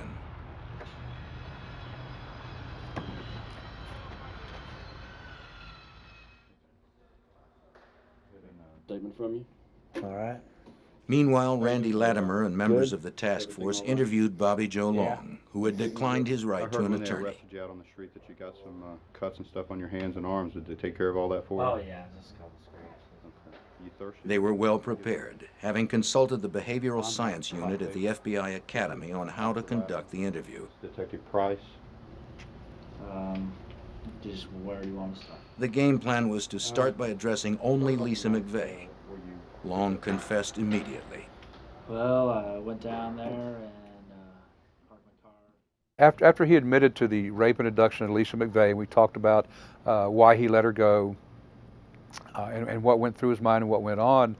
I rolled into questioning him about prostitutes. Have you ever picked up any prostitutes? He told me he had in Miami. I asked him about here. And he said, well, he might have. Then they began talking to him about the murders. He initially denied it, committing any of the murders. As the interview continued, the FBI fiber expert examined the carpet from Long's car. He compared this sample to the others.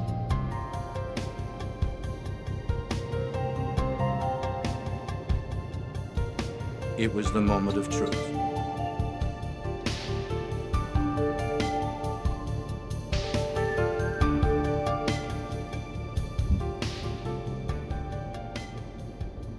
As soon as they put them on the comparison microscope, The FBI agent called back and said, bingo, it's a match. The carpet fiber from the car matches the carpet fiber from the different homicide scenes. It's probably helping me out at this point. Excuse me. Terry told Latimer the news.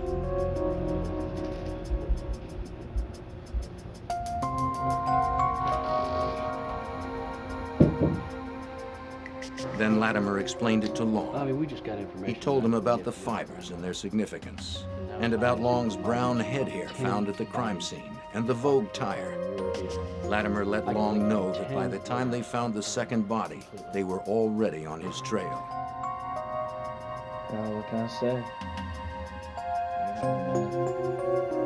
The evidence was overwhelming. And he looked down, he had his legs kind of, his knees spread apart, and he looked down between his feet, and I said, yeah, I did it. I said, did what? He says, I killed him. Killed who? He says, I killed all those girls in the paper I killed. And then we just started going through them one by one after that. But then it just became more and more, you know. Long described each murder in a taped confession. The interview lasted 5.5 hours. Bobby Long showed no emotion, no remorse. It was just an everyday conversation like you and I are having here. At the end, I don't remember if it was myself or Bob Price that asked him why he did it. And he said that was his secret and he was going to take it to the grave with him. During the interview, Long also confessed to a 9th murder. Go right or you can go left. Go left. When detectives found her remains, they also found more of the tiny red carpet fibers. The victim was identified through dental records as 21-year-old Vicki Elliott, a waitress. Long also helped identify his 6th victim, whose body had been found on Halloween. 22-year-old Kimberly Hops was known by the street name of Sugar. She was last seen by her boyfriend getting into a maroon Chrysler Cordoba, probably Long's red Dodge Magnum. I'd like to thank the members of the press corps. Late that night, Lieutenant Terry called a press conference. Multi-agency task force has for months been investigating a probable serial killer. The media thought police would announce yet another body. County, Pasco County. They were shocked by the arrest. How long have you had this suspect? Bobby Joe Long, and he's presently been charged with 10 homicides that have occurred over the course of the past 6 months within Hillsborough County, Pasco County, and the city of Tampa. He was arrested without incident and has subsequently confessed to several of the homicides under investigation. Do you have evidence for all the homicides? Where did you Yes, we do.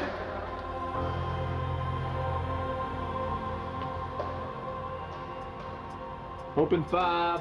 In the coming days, Hillsborough detectives learned they weren't the only ones tracking Long. Task Force member Charles Troy, a Pasco County detective, stumbled upon the truth. He realized that Long fit the description of a man who had raped a Pasco woman months ago.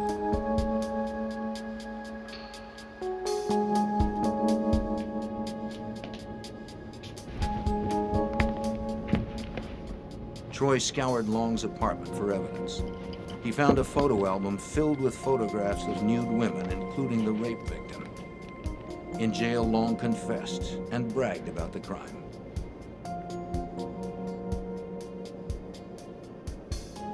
Detectives had also found clothing and jewelry from Long's other victims. It's a common quirk of serial killers to keep photos or other trophies of those they kill. Detectives soon realized that Long was the classified ad rapist, named for his M.O. He canvassed the classifieds for women selling beds and other furniture, and when they let him in, he brutally raped them. He had never been apprehended. Long may have raped more than 50 Florida women in the 1970s and 80s, some even during his murder spree.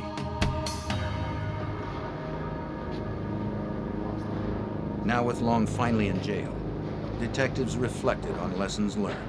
It just shows the importance of physical and trace evidence, shows the importance of the cooperation with the laboratory and what they can do for you, and the effort that you have to put at a crime scene. The hours you need to spend there, you can't rush. You just have to be deliberate, take your time, and be professional in what you're doing. Because oftentimes the answer is sitting right there in front of you. And the smallest speck, the smallest little piece of information may be the one key that breaks this case. As detectives got ready for the Thanksgiving weekend, they thought the horrifying 8-month string of killings was finally behind them.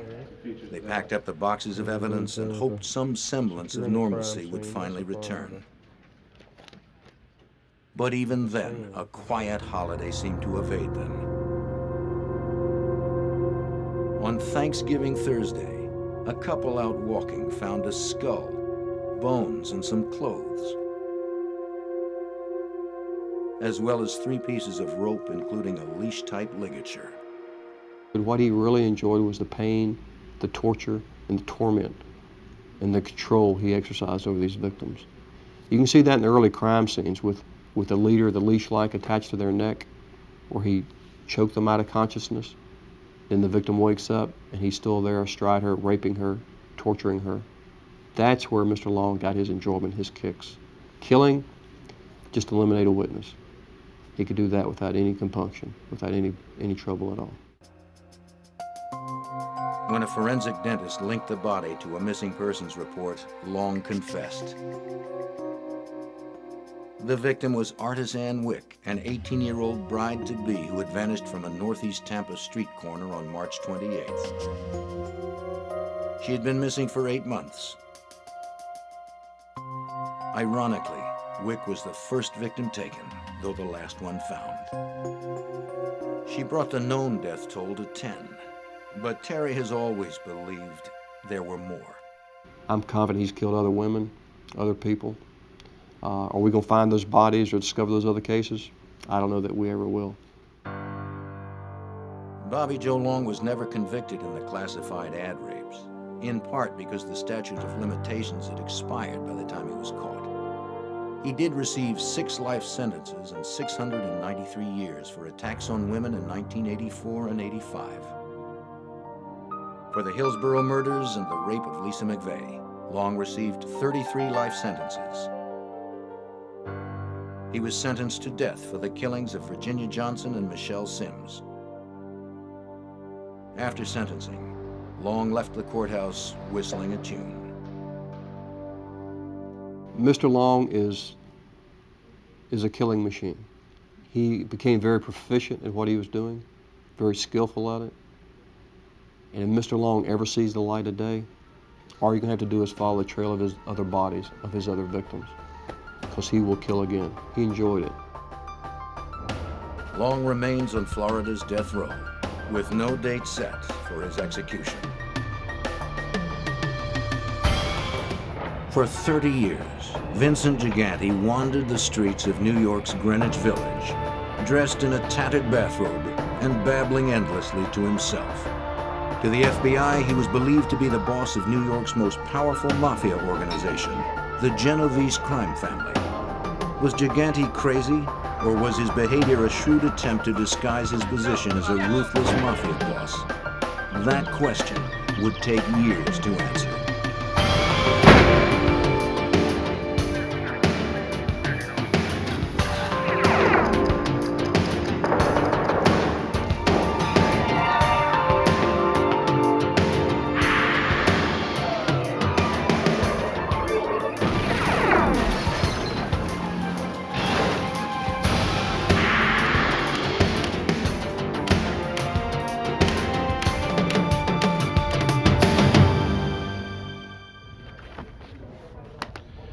Every family has eccentrics, even crime families. Crime boss Vincent Gigante, head of New York's Genovese family, was undoubtedly eccentric. The question remained, was he truly mad? Justice rested on the answer. Outwardly, he roamed the streets as a doggedly old man, barely in touch with reality. But in the eyes of the law, he was a cunning conspirator and responsible for murder. I'm Jim Kallstrom, former director of the FBI's New York office. Organized crime takes a concerted effort to crack. The FBI is devoted to cracking it. The case against Gigante hinged on his ability to stand trial. Was his strange behavior an act of madness or a stroke of genius? Anyone who witnessed Giganti's ravings would have found it hard to believe that he controlled the largest and most profitable family in the New York Mafia, an organization with a long and bloody history. The origins of the Mafia can be traced back to 13th century feudal Sicilian society. Bands of Sicilian families organized themselves to rebel against the oppressive and ruthless French invaders. Mafia, the acronym for the Italian Morta alla Francia Italia Anela, which translates to death to the French is Italy's cry, became the name that these organized families used to refer to themselves, its meaning synonymous with men of honor. By the 19th century, the Mafia re-emerged in Sicily as a purely criminal culture, mostly hiring themselves out to wealthy landowners to oppress upstart peasants. More and more, the goal of the Mafia became focused on how to generate illegal profits. The tradition continued as waves of Italians emigrated to New York in the 1920s. Most immigrants lived in cramped and poor conditions. As a result of growing ethnic tensions, Sicilian Americans became the target of growing resentment. They needed Mafia protection more and more. Louis Scilero, a third-generation Italian-American, is head of the FBI's New York field office. A 23-year veteran, he is an expert on the Mafia and its intricate structure. When they first became prevalent in New York City, it primarily victimized members of the immigrant community, where in lower Manhattan they became the victims of extortions and protection rackets. And that's how the Cosa Nostra families originally got their start. With Prohibition, influence of the crime families grew out from the isolated neighborhoods and began to spread nationwide. A new form of underworld cooperation emerged. Various crime families across America banded together to supply illegal alcohol to a country willing to pay for it.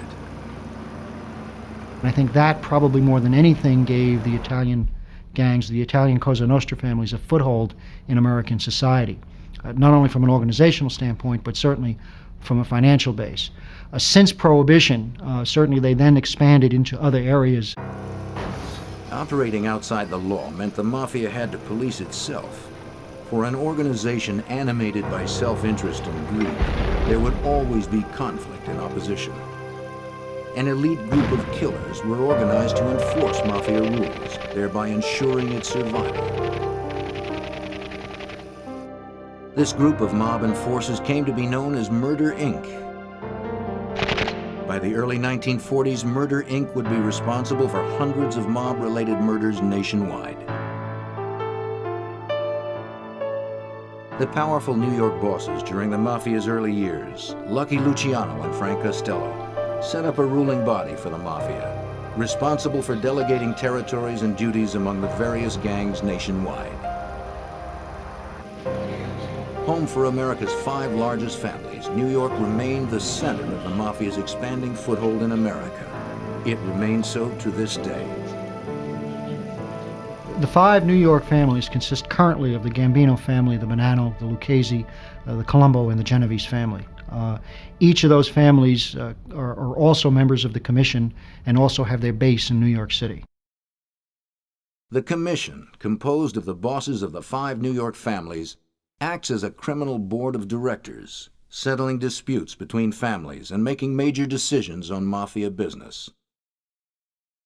Each family is governed by its administration, comprised of the boss, the underboss, and the consigliere, or counselor, who are responsible for directing their family's criminal activity. Below the administration in the family hierarchy are the captains. The captains are the leaders of crews of soldiers, the men responsible for carrying out the day-to-day criminal activity. To become a soldier, properly known as a wise guy or good fella, an individual has to first be made or officially inducted into the secret society. He must blindly obey the rules of Cosa Nostra, Italian for this thing of ours. He is sworn to put the family ahead of all else. If he is asked to kill, he must faithfully do so. It was against this backdrop, a bustling immigrant community with an expanding Cosa Nostra influence, that Vincent Gigante grew up. His parents came from Naples and settled in Lower Manhattan. Vincent finished 8th grade and started trade school, but soon dropped out. Less than a decade later, Gigante became a wise guy in the Genovese crime family. Vincent Gigante's crime career spanned a turbulent time in American Mafia history. The mob had expanded its reach into legitimate businesses, the various families fighting to control them. And in the ensuing turf wars, violence was often the final arbiter. The family that Gigante attached himself to was steeped in Cosa Nostra's American origins. The infamous Charles Lucky Luciano, responsible for organizing and structuring the American Mafia, was the family's first boss until he was imprisoned in 1936. As a result, Luciano's family administration, Frank Costello, nicknamed the Prime Minister of the Underworld, and Vito Genovese, fought for control of the family. Costello won out, but Vito Genovese began plotting his takeover. A young Vincent Gigante first gained notoriety as a mobster in 1957 when he attempted to murder Frank Costello. Within the Mafia, it was widely believed that Vito Genovese had ordered the hit to get rid of his rival. Gigante's bullet only grazed Costello's head, but apparently Costello got the message. Soon after the shooting, he put out word that he was retiring. Vito Genovese was now the boss of the family that would take his name. Gigante was arrested for attempted murder and brought to trial, but the case was dismissed for lack of a witness. The location and angle of Costello's wound indicated he probably saw the would-be assassin, but at the trial, he failed to identify Gigante as the shooter. Even for an ousted boss, the oath of secrecy remains sacred. Gigante continued to make money for the Genovese family through illegal enterprises.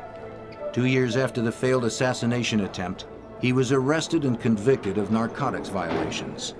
He received a 7-year sentence. Convicted mobsters are expected to do their time and remain silent. If Gigante served his time and kept his mouth shut, he would be rewarded after his release. It was up to Gigante to figure out how to avoid future arrests. He was a model prisoner, neat, polite, and willing to take on any job. Gigante's cooperation was so impressive that some prison officials wrote glowing reports. He was released early from the federal penitentiary in Lewisburg for good behavior when he was 35 years old. Gigante now devised a secret plan that he hoped would prevent his return to prison forever. He didn't want to leave his Mafia life or give up his shot at becoming the boss of the family. After his release in 1964, Gigante's public behavior began to grow bizarre. He became a frequent sight on the streets of Greenwich Village. Gigante could be found wandering the neighborhood, appearing disoriented and mentally unstable. Not long after he left prison, Gigante learned of a police investigation over his association with known mobsters. In 1969, he was indicted for attempting to bribe New Jersey police officers. Allegedly, he offered them money in exchange for information about surveillance and ongoing investigations in the Genovese family.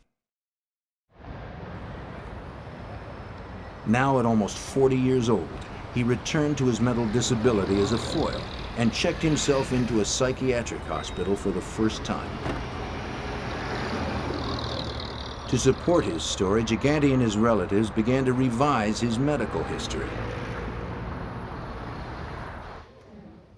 While Gigante was at Lewisburg, his mother had been required to fill out a detailed family history. She said Vincent was a healthy, happy child. She noted only a speech impediment and a slight heart murmur. He had been a boxer, but never had a serious injury.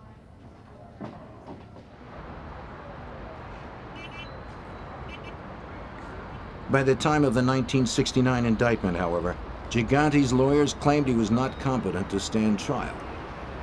His family suddenly remembered a host of mental problems. He'd been given to severe temper tantrums.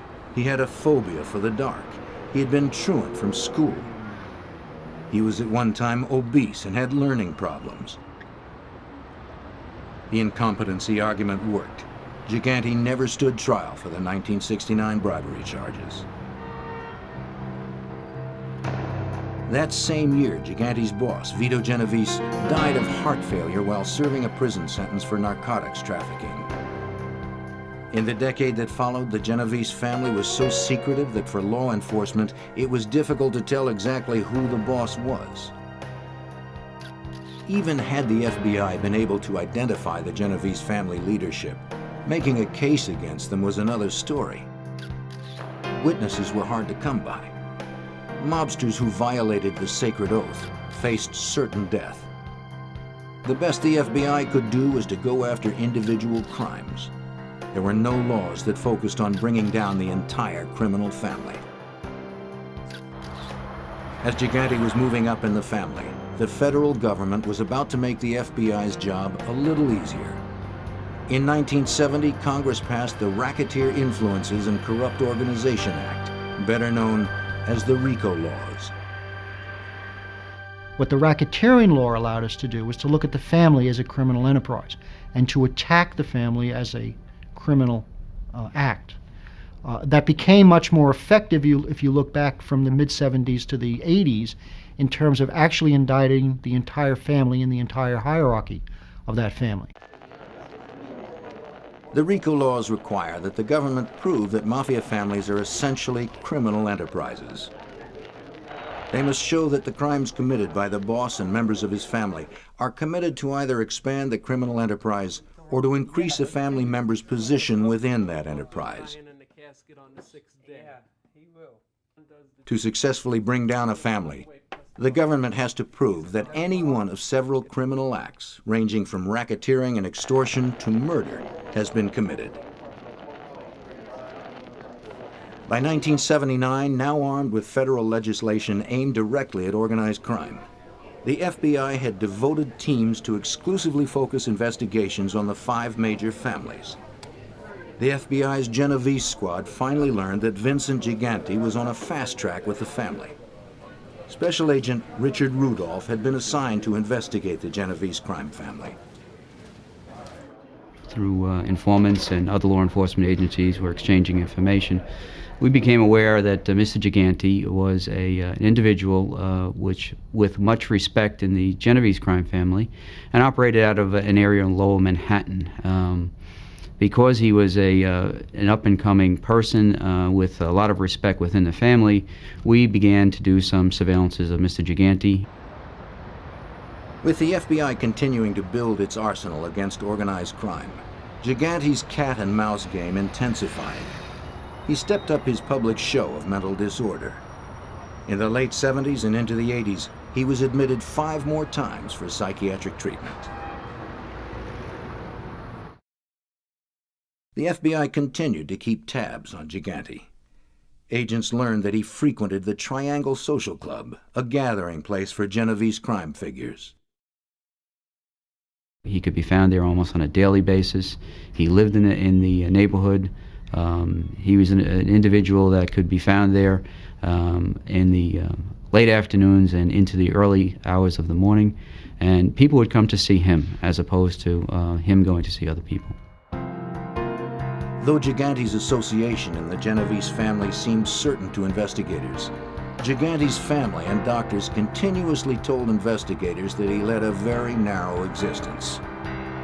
They said his whole world was confined to the block where he lived and the church he attended with his mother. He was barely functional at home and could not care for himself, they said. But with every passing day, the FBI and New York police were seeing a very different Vincent Gigante. In the early 1980s, the Mafia in the Northeast went through a particularly tumultuous time with several killings. Internal disputes within the family resulted in a string of assassinations. The FBI suspected Gigante was responsible for these gangland executions, especially those intended as punishment for breaking Cosa Nostra rules. Gigante was known to be a traditionalist. He wanted the rules obeyed, and when they were broken, retribution was sure to follow.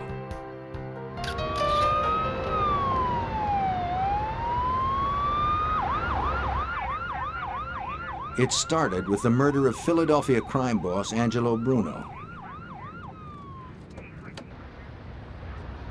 Although Bruno's family was well outside New York, all families answered to the members of the commission. Gigante was upset because Bruno had been assassinated by his own men in a grab for control of the family. A Cosa Nostra rule had been violated. No one can kill a boss unless the commission sanctions it, and they seldom do. It was rumored that Gigante himself launched an investigation into Bruno's murder.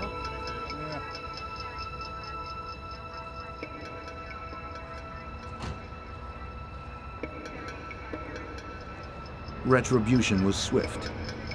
Less than a month later, Tony Bananas Caponegro, identified as one of Bruno's assassins, was found dead. He had been shot 15 times and stabbed in the back. His body was stuffed in a trunk, and $20 bills were littered around his body, a clear message that he was killed for his greed.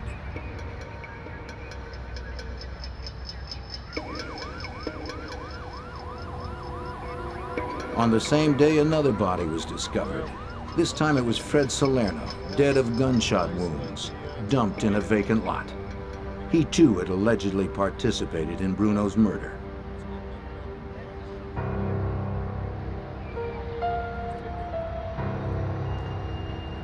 Phil Testa had taken Angelo Bruno's place as boss. His reign was short.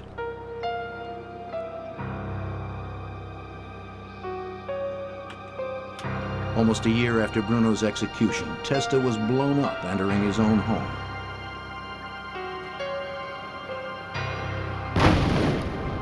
Another boss killed without the blessing of the commission. Another avenging act would follow.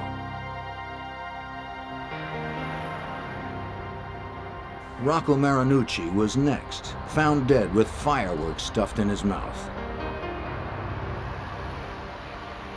A gesture designed to show that he was killed for the way in which he had killed Testa.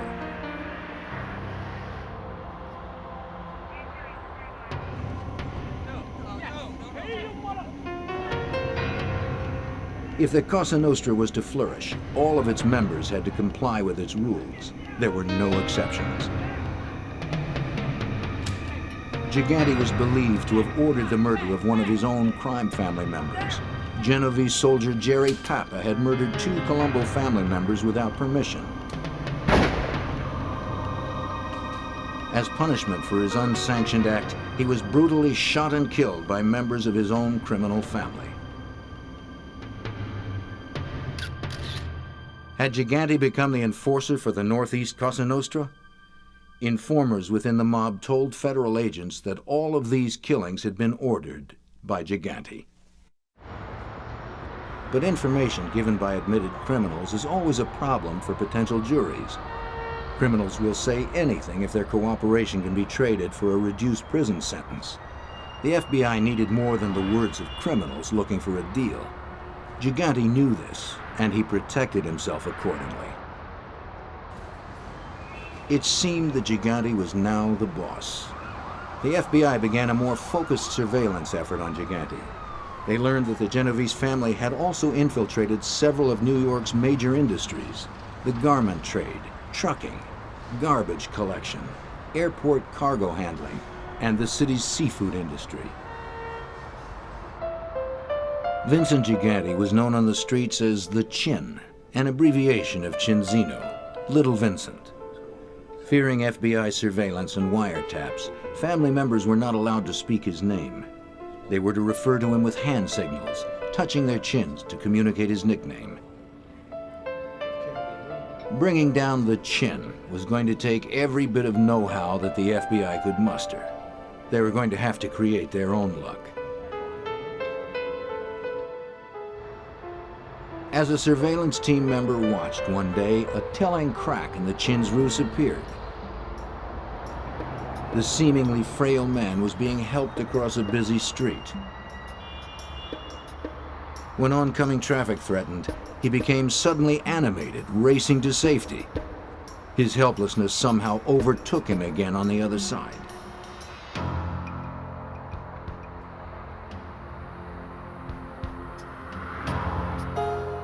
Clearly, there were two gigantes, the mentally troubled one displayed to the public, and the determined boss of the Genovese administration. The FBI would soon learn of a third.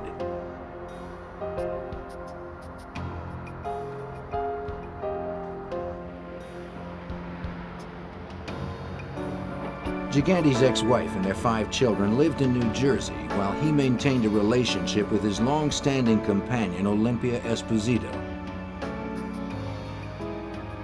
He usually called on her late at night, looking quite dapper before he was aware of the surveillance. We learned that he frequently visited a townhouse which was located up on 77th Street and the east side of Manhattan, where we later learned that a common law, he was living with his common law wife, and he had been married previously, and this was his second family there at this residence. Soon the FBI knew all of the Chin's hangouts. This gave surveillance teams an opportunity to observe Gigante without his knowledge. A major break came when NYPD Organized Crime Task Force member Detective Tom Bruno was able to snap photos of some of Gigante's activities.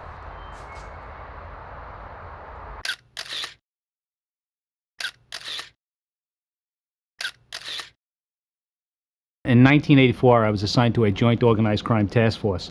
That task force consisted of FBI agents and New York City police officers, detectives. And we were assigned to investigate the Genovese crime family. Then the next step was to go to Sullivan Street, where Chin Gigante lived. His apartment was above a pet store, alleged pet store. And he also had a social club on the block. And when you'd go by the social club, you'd see numerous people that were in the photos. And you'd see them standing in front of, going inside, and then sometimes crossing the street, going to the pet store, which was where the Chin, we believe, met people. Pet store really never had any kind of business that we could see. It had a little cat box in the window, and basically that was it. More and more, Gigante was seen acting normally when he was unaware he was being watched. I see Chin Gigante and I see Andrew Gigante, which is his son, come out of his residence. And I'm just minding my business, walking up the block. Andrew leaves to get in his car, and Chin is standing on the corner, and he wasn't helped out of his building, and he was standing on the corner. Andrew gets in his car, pulls out. As he pulls out, there's a car coming up Sullivan Street. It blows the horn. Chin Gigante yells, "Hey, what are you, in a rush?" As he does this, I come into the lighted area. He looks, sees me, and all of a sudden his head goes down, and he plays the sick point.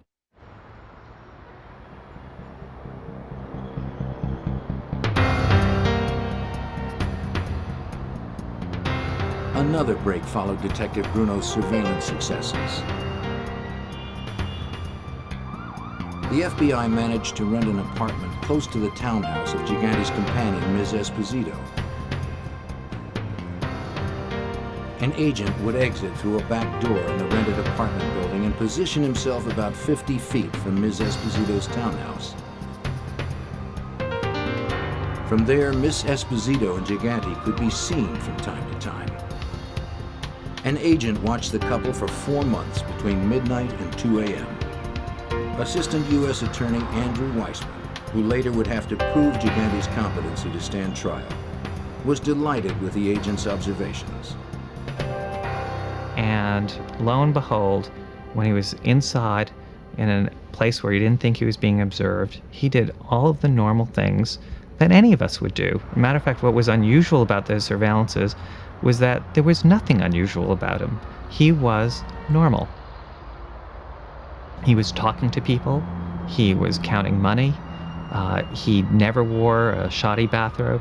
Indeed, the only time he was seen in a bathrobe was Not surprisingly, when he got out of the shower, he would wear a nice, fluffy, Brooks Brothers type bathrobe, which was not at all like the bathrobe that he would wear when he was on the street. So it became pretty obvious to the people conducting the surveillance that he was engaging in a concerted effort to give an appearance to the public that was false, that was not the way he behaved in real life. Investigators continued to watch Gigante's bizarre public behavior. But photos themselves are only a single link in proving criminal activity. Investigators needed hard evidence to corroborate what the photos were suggesting, that Gigante was in fact the boss. One wiretap conversation between Genovese crew members gave investigators more proof of Gigante's position in the family. On the tapes, known Genovese members were complaining about the chin. Assistant U.S. Attorney George Stamboulidis reviewed these tapes to help prepare a case against Gigante. He's constantly nitpicking his men, trying to always, with a million questions, drilling them and questioning them on what they're involved in. He's always looking to get money from them, or money from some of the schemes and how he earned, and how much money he would make from the gambling operations at the Triangle Social Club and things like that. While Gigante micromanaged the internal affairs of his family, the tabloids began calling him the Odd Father. He would check himself in to a hospital once a year for what his colleagues in the Mafia sarcastically referred to as tune-ups, so that he would have a paper trail showing that he had some, or giving the impression that he had some mental condition. And with the assistance of people around him and people in his family, he was able to cultivate this paper trail, giving the impression to anyone who looked at the cold medical records that here's someone who, year in, year out, was being treated for some form of mental illness. Gigante knew how to protect himself, both publicly and privately. Mr. Gigante was very clever in how he conducted business, and he limited his contacts with members of the family. If there were messages or items to be discussed regarding illegal activities conducted by the Genovese family, there would be messages passed on to people immediately surrounding him. Access to him was very limited. If the other family wanted to meet with him, more than likely they would have to send a message. Gigante avoided the normal sit-downs or more formal meetings held regularly by other family bosses. He would take meetings when businesses demanded his attention. He and his visitors would stroll the sidewalks through the neighborhood, ensuring that surveillance wiretaps would not pick up any incriminating conversations.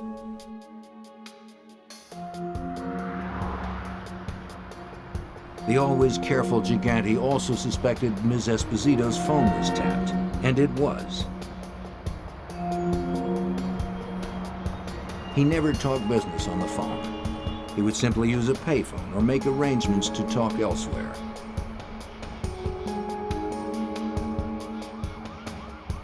The FBI would not be able to use the Chin's own words to make a case against him.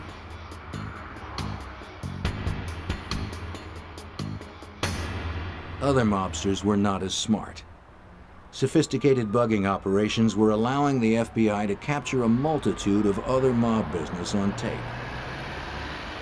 In early 1985, the Justice Department was bearing down hard on a number of high-level organized crime figures. Most were being charged under the Rico Act. Though Rico had been around since the early 70s, it was only now receiving its first real test. Two of Gigante's men had gotten wind that the bosses of the Gambino and Lucchese families would soon be arrested. They wondered if the Chin was vulnerable. One commented that if he gets pinched, all those years in the asylum would be for nothing. On February 19th, the arrests of several crime family bosses were made. The next day, Vincent Gigante checked himself into the hospital and stayed a week. He had successfully avoided the indictment against the New York bosses. Among those arrested was Paul Castellano, head of the Gambino crime family. Prosecutors never brought him to trial. He was killed before they had the chance. By Cosa Nostra standards, the unsanctioned murders of Gambino boss Paul Castellano and his underboss Tommy Bellotti were unpardonable.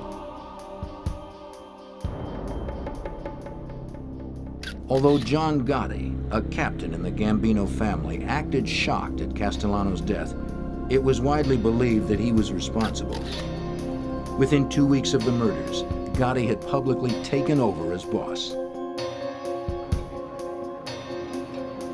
Vincent Gigante issued a subtle warning to Gotti. Without mentioning names, he told Gotti that the murderer would have to pay. It took 2 years, but in 1987, Gigante acted to avenge the murder of his friend and partner in mob business. Through his counselor, Bobby Manna, and some Lucchese family members, Gigante plotted to have Gotti killed. The planning session at a New Jersey restaurant was bugged, and because it was, the FBI saved John Gotti's life. If agents intercept information of a murder plot, they are required by law to try to prevent the killing. So based on the tape, agents warned Gotti. Acting on the FBI warning, John Gotti changed his plans on the day the murder was to take place. Because he was not where he was expected, the murder plot failed. Gigante, however, did not give up. He asked Vic Amuso, acting boss of the Lucchese family, to supervise another hit. It was up to Amuso and his men to work out the details. And that was to have Amuso reach out to Al Diorco, one of his trusted men, just as Manna was one of Gigante's trusted men, and have Diorco use his contacts in other parts of the country to acquire a remote-controlled bomb. But Gotti was arrested and imprisoned before the second plot could be carried out. He died of cancer while serving a life sentence for racketeering involving extortion and murder, including Castellano's. Meanwhile, the FBI had Chin's men on tape conspiring the murder. As the FBI's investigation into Genovese family operations continued, information about a corrupt construction scheme was coming to light. They learned that for years, much of the Genovese family income came from one segment of the construction industry, the window business. The family had managed to keep its hold on window replacement jobs for all of New York City's public housing projects. We learned that at that time there was an enormous amount of money being put into refurbishing some of the New York City Housing Authority windows. There was an energy crisis underway, and the timing of this was ideal for the organized crime people to become more active in it. What we learned was that the Genovese family, along with 2 or 3 other families, were becoming involved in companies that were bidding and installing the windows in some of these housing projects. From the late 1970s up until the late 1980s, there was approximately $190 million worth of contracts given out by the city of New York for the window replacement industry. It was classic mob business and a textbook example of racketeering. The Mafia took over an industry to the exclusion of legitimate businesses. Union officials were corrupted. In this case, Iron Workers Local 580. Bids were rigged, and companies or workers trying to play by the rules lost out.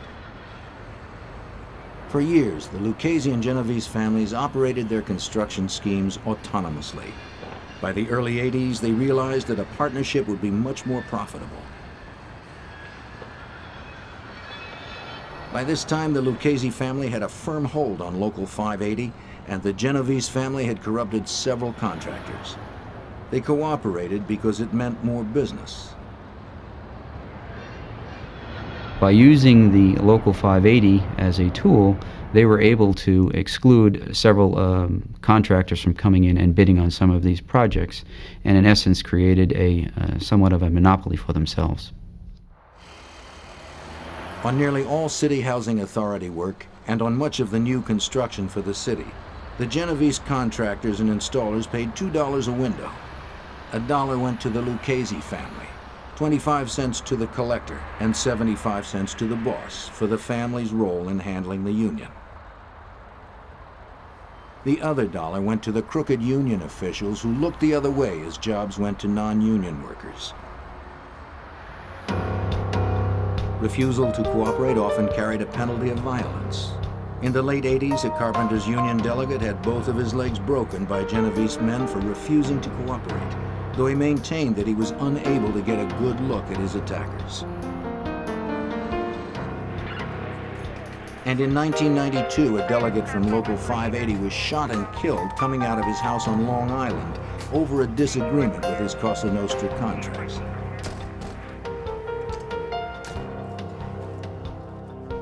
The Lucchese and Genovese family arrangement was working very smoothly. That is, until Peter Savino was persuaded to wear a wire.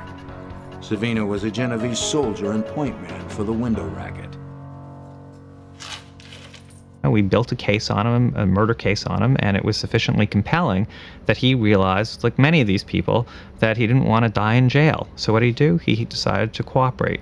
And for an 18-month period made tape recordings of people in the Genovese family and people in the Lucchese family operating this scheme.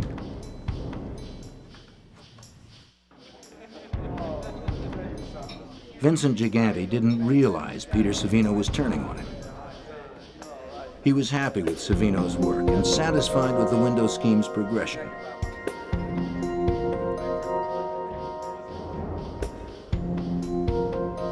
Savino kept track of the money. He managed the contracts. He supervised the bids. He arranged the payoffs.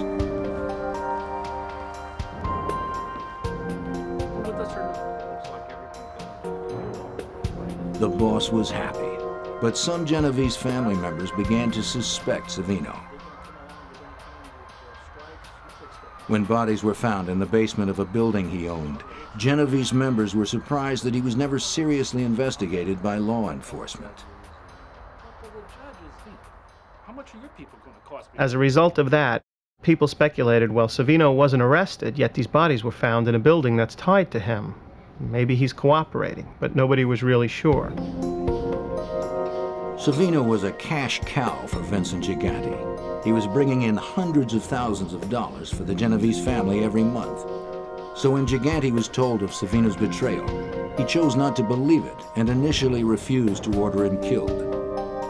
Savino continued to wear the wire, trying to get other family members to acknowledge Chin and his position as boss of the family. Gigante's troops, however, could never be persuaded to break the boss's rule about not mentioning his name. Remember Uniseal? Vincent had said when it came time to bid. Oh, okay, I'll mention him. He had said to go out and bid the work.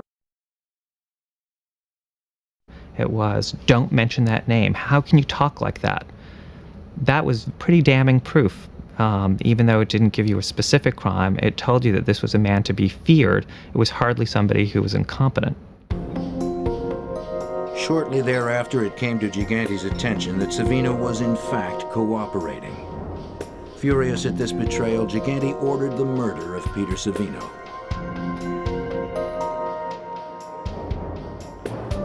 By that time, the FBI had relocated Savino well out of Genovese family reach, but not before he supplied agents with thousands of hours of taped conversations.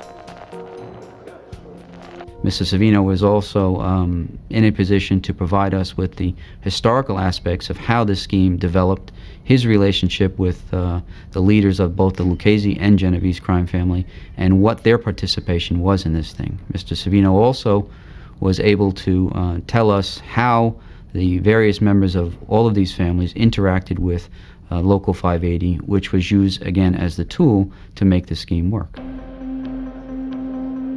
The FBI was successfully employing the Rico laws to bring down New York's most powerful bosses. As a result, high-ranking family members saw that their only way to avoid long prison terms was to cooperate. Among them were Gambino family underboss Salvatore Sammy the Bull Gravano. Gigante was finally arrested and charged under the Rico laws with ordering 6 people murdered, conspiring to kill 3 others, and at least 24 counts of racketeering. In short, Gigante was charged with being the boss of the Genovese crime family. But Gigante still had his mental illness history to fall back on.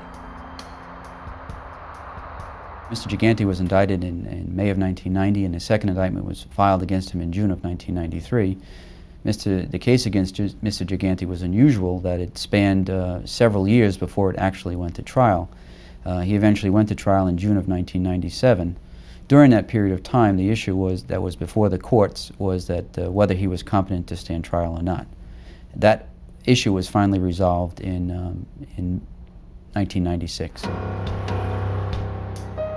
7 years after his arrest, a federal district judge declared Vincent Gigante competent to stand trial. Vincent the Chin Gigante was 69 years old when a jury convicted him of conspiring to kill 3 Mafia figures, including Gotti and Savino. He was also found guilty of extortion and union payoff conspiracies in the window replacement scheme. But jurors failed to convict him on charges of directly ordering 6 murders. Now that Gigante was convicted, his defense lawyers argued that he was not fit to be sentenced. They claimed he was too old, too frail, and too mentally incompetent to understand the punishment.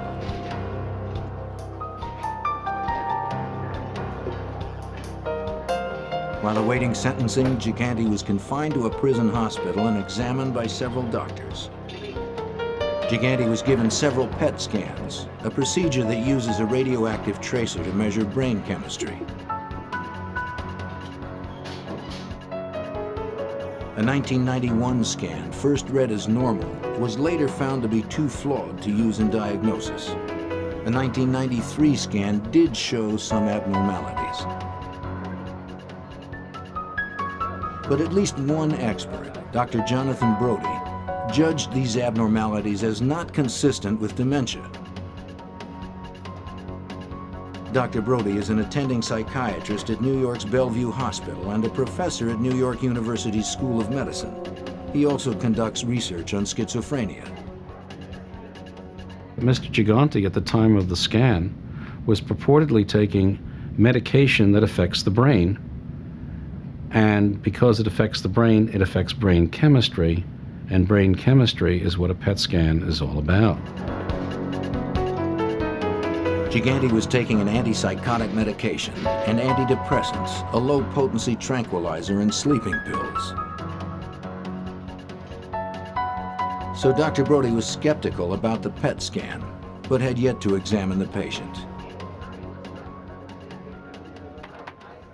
When the 3 of us entered the observation room, the examining room where he was then brought, I was struck at first by his appearance, which I said made me think, oh my God, he really is sick.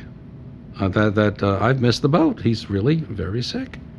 He came in wearing a bathrobe, he was shuffling, he was mumbling, he was making allusions to God. But as the examination progressed, some of Gigante's actions began to raise doubts. But one of the things that really struck me was that I didn't note at the time, but I noted a few seconds later, was when I put out my hand for him to shake it, he didn't shake it. And that's a very automatic behavior. You put your hand out, your worst enemy can put his hand out to you, and you tend to take it. How about this way? When Gigante was asked the names of his children, he didn't know. When he was asked where he lived, he didn't know. And yet, these are things that people tend not to forget. You know, the brain in a dementia tends to work on the process of accounting. The last in, first out. So recent memory tends to be lost, but that's why people who are very demented can often remember very well events from long ago, even if they can't remember recent events. Well, he was not consistent on that. Indeed, he was asked the question about who the President of the United States was, which is a standard question on a psychiatric mental status evaluation. And he scratched his head and he looked perplexed and he said, I should know that. I should know that answer. It's in there somewhere. And some more questions were asked. He said, I really should know that. And then finally he said, Bush. George Bush. And I sat there and thought, oh, he remembered the question. What was striking was not that the answer was incorrect. What was striking was that the question was remembered despite all of the interfering questions. And there were other red flags. He seemed to understand abstract concepts. Dr. Brody asked Gigante if he was proud of his children. Now, pride is really quite an abstract notion. And his response was, yes, they're all working. Legitimate jobs. Legitimacy? Well, that wasn't even a question. Legitimate implies yet something else, that he was able to abstract from the question some intent as to what the question was involved with, and awareness of a distinction between legitimacy and illegitimacy. And here was a man who didn't know what month it was. He didn't know if he was in a hospital.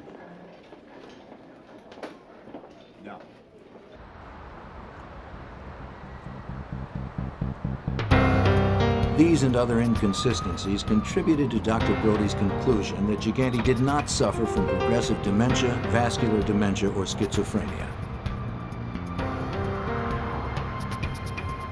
Guards assigned to watch Gigante during his pre-sentencing hospitalization also found his behavior normal.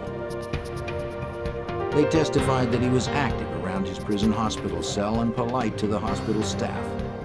He did not need help to shower, to groom himself, or to feed himself. The lawyers all put in affidavits that they couldn't communicate with Vincent Gigante at all.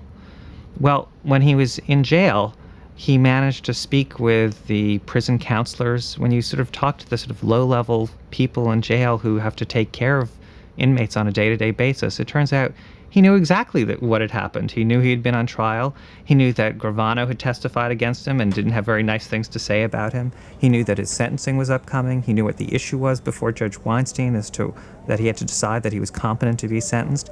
It was completely at odds with what his lawyers were telling Judge Weinstein. Some psychiatrists thought Gigante really was incompetent. Others thought he was faking. 5 months and dozens of tests later, the judge ruled. The judge said, in short, the defendant's cognitive and emotional capacity and his communication skills are equivalent to other 69-year-old defendants with limited education. No hallucinations interfere with his abilities to participate in sentencing. He understands the fundamentals of criminal substantive law and procedure. He is deliberately feigning mental illness to avoid punishment which he fears.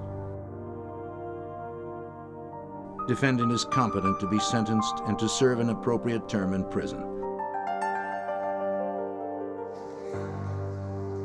Shaliro described efforts of the FBI and prosecutors as historic and courageous. This has been a battle that certainly I've been involved with for the last 20 years, and certainly I think agents that will continue that on over the next 5 or 6 years. If the effort could be sustained and the resources maintained, I think we're on the verge of really reducing the effects and the impact of the Cosa Nostra. To be sure, the government's legal victory in the Gigante case was partial. The jury, after all, failed to convict him of the 6 murder charges. He was originally sentenced to 12 years. In 2003, he pleaded guilty to obstruction of justice and earned 3 more years, finally admitting in court that he had been faking insanity the entire time.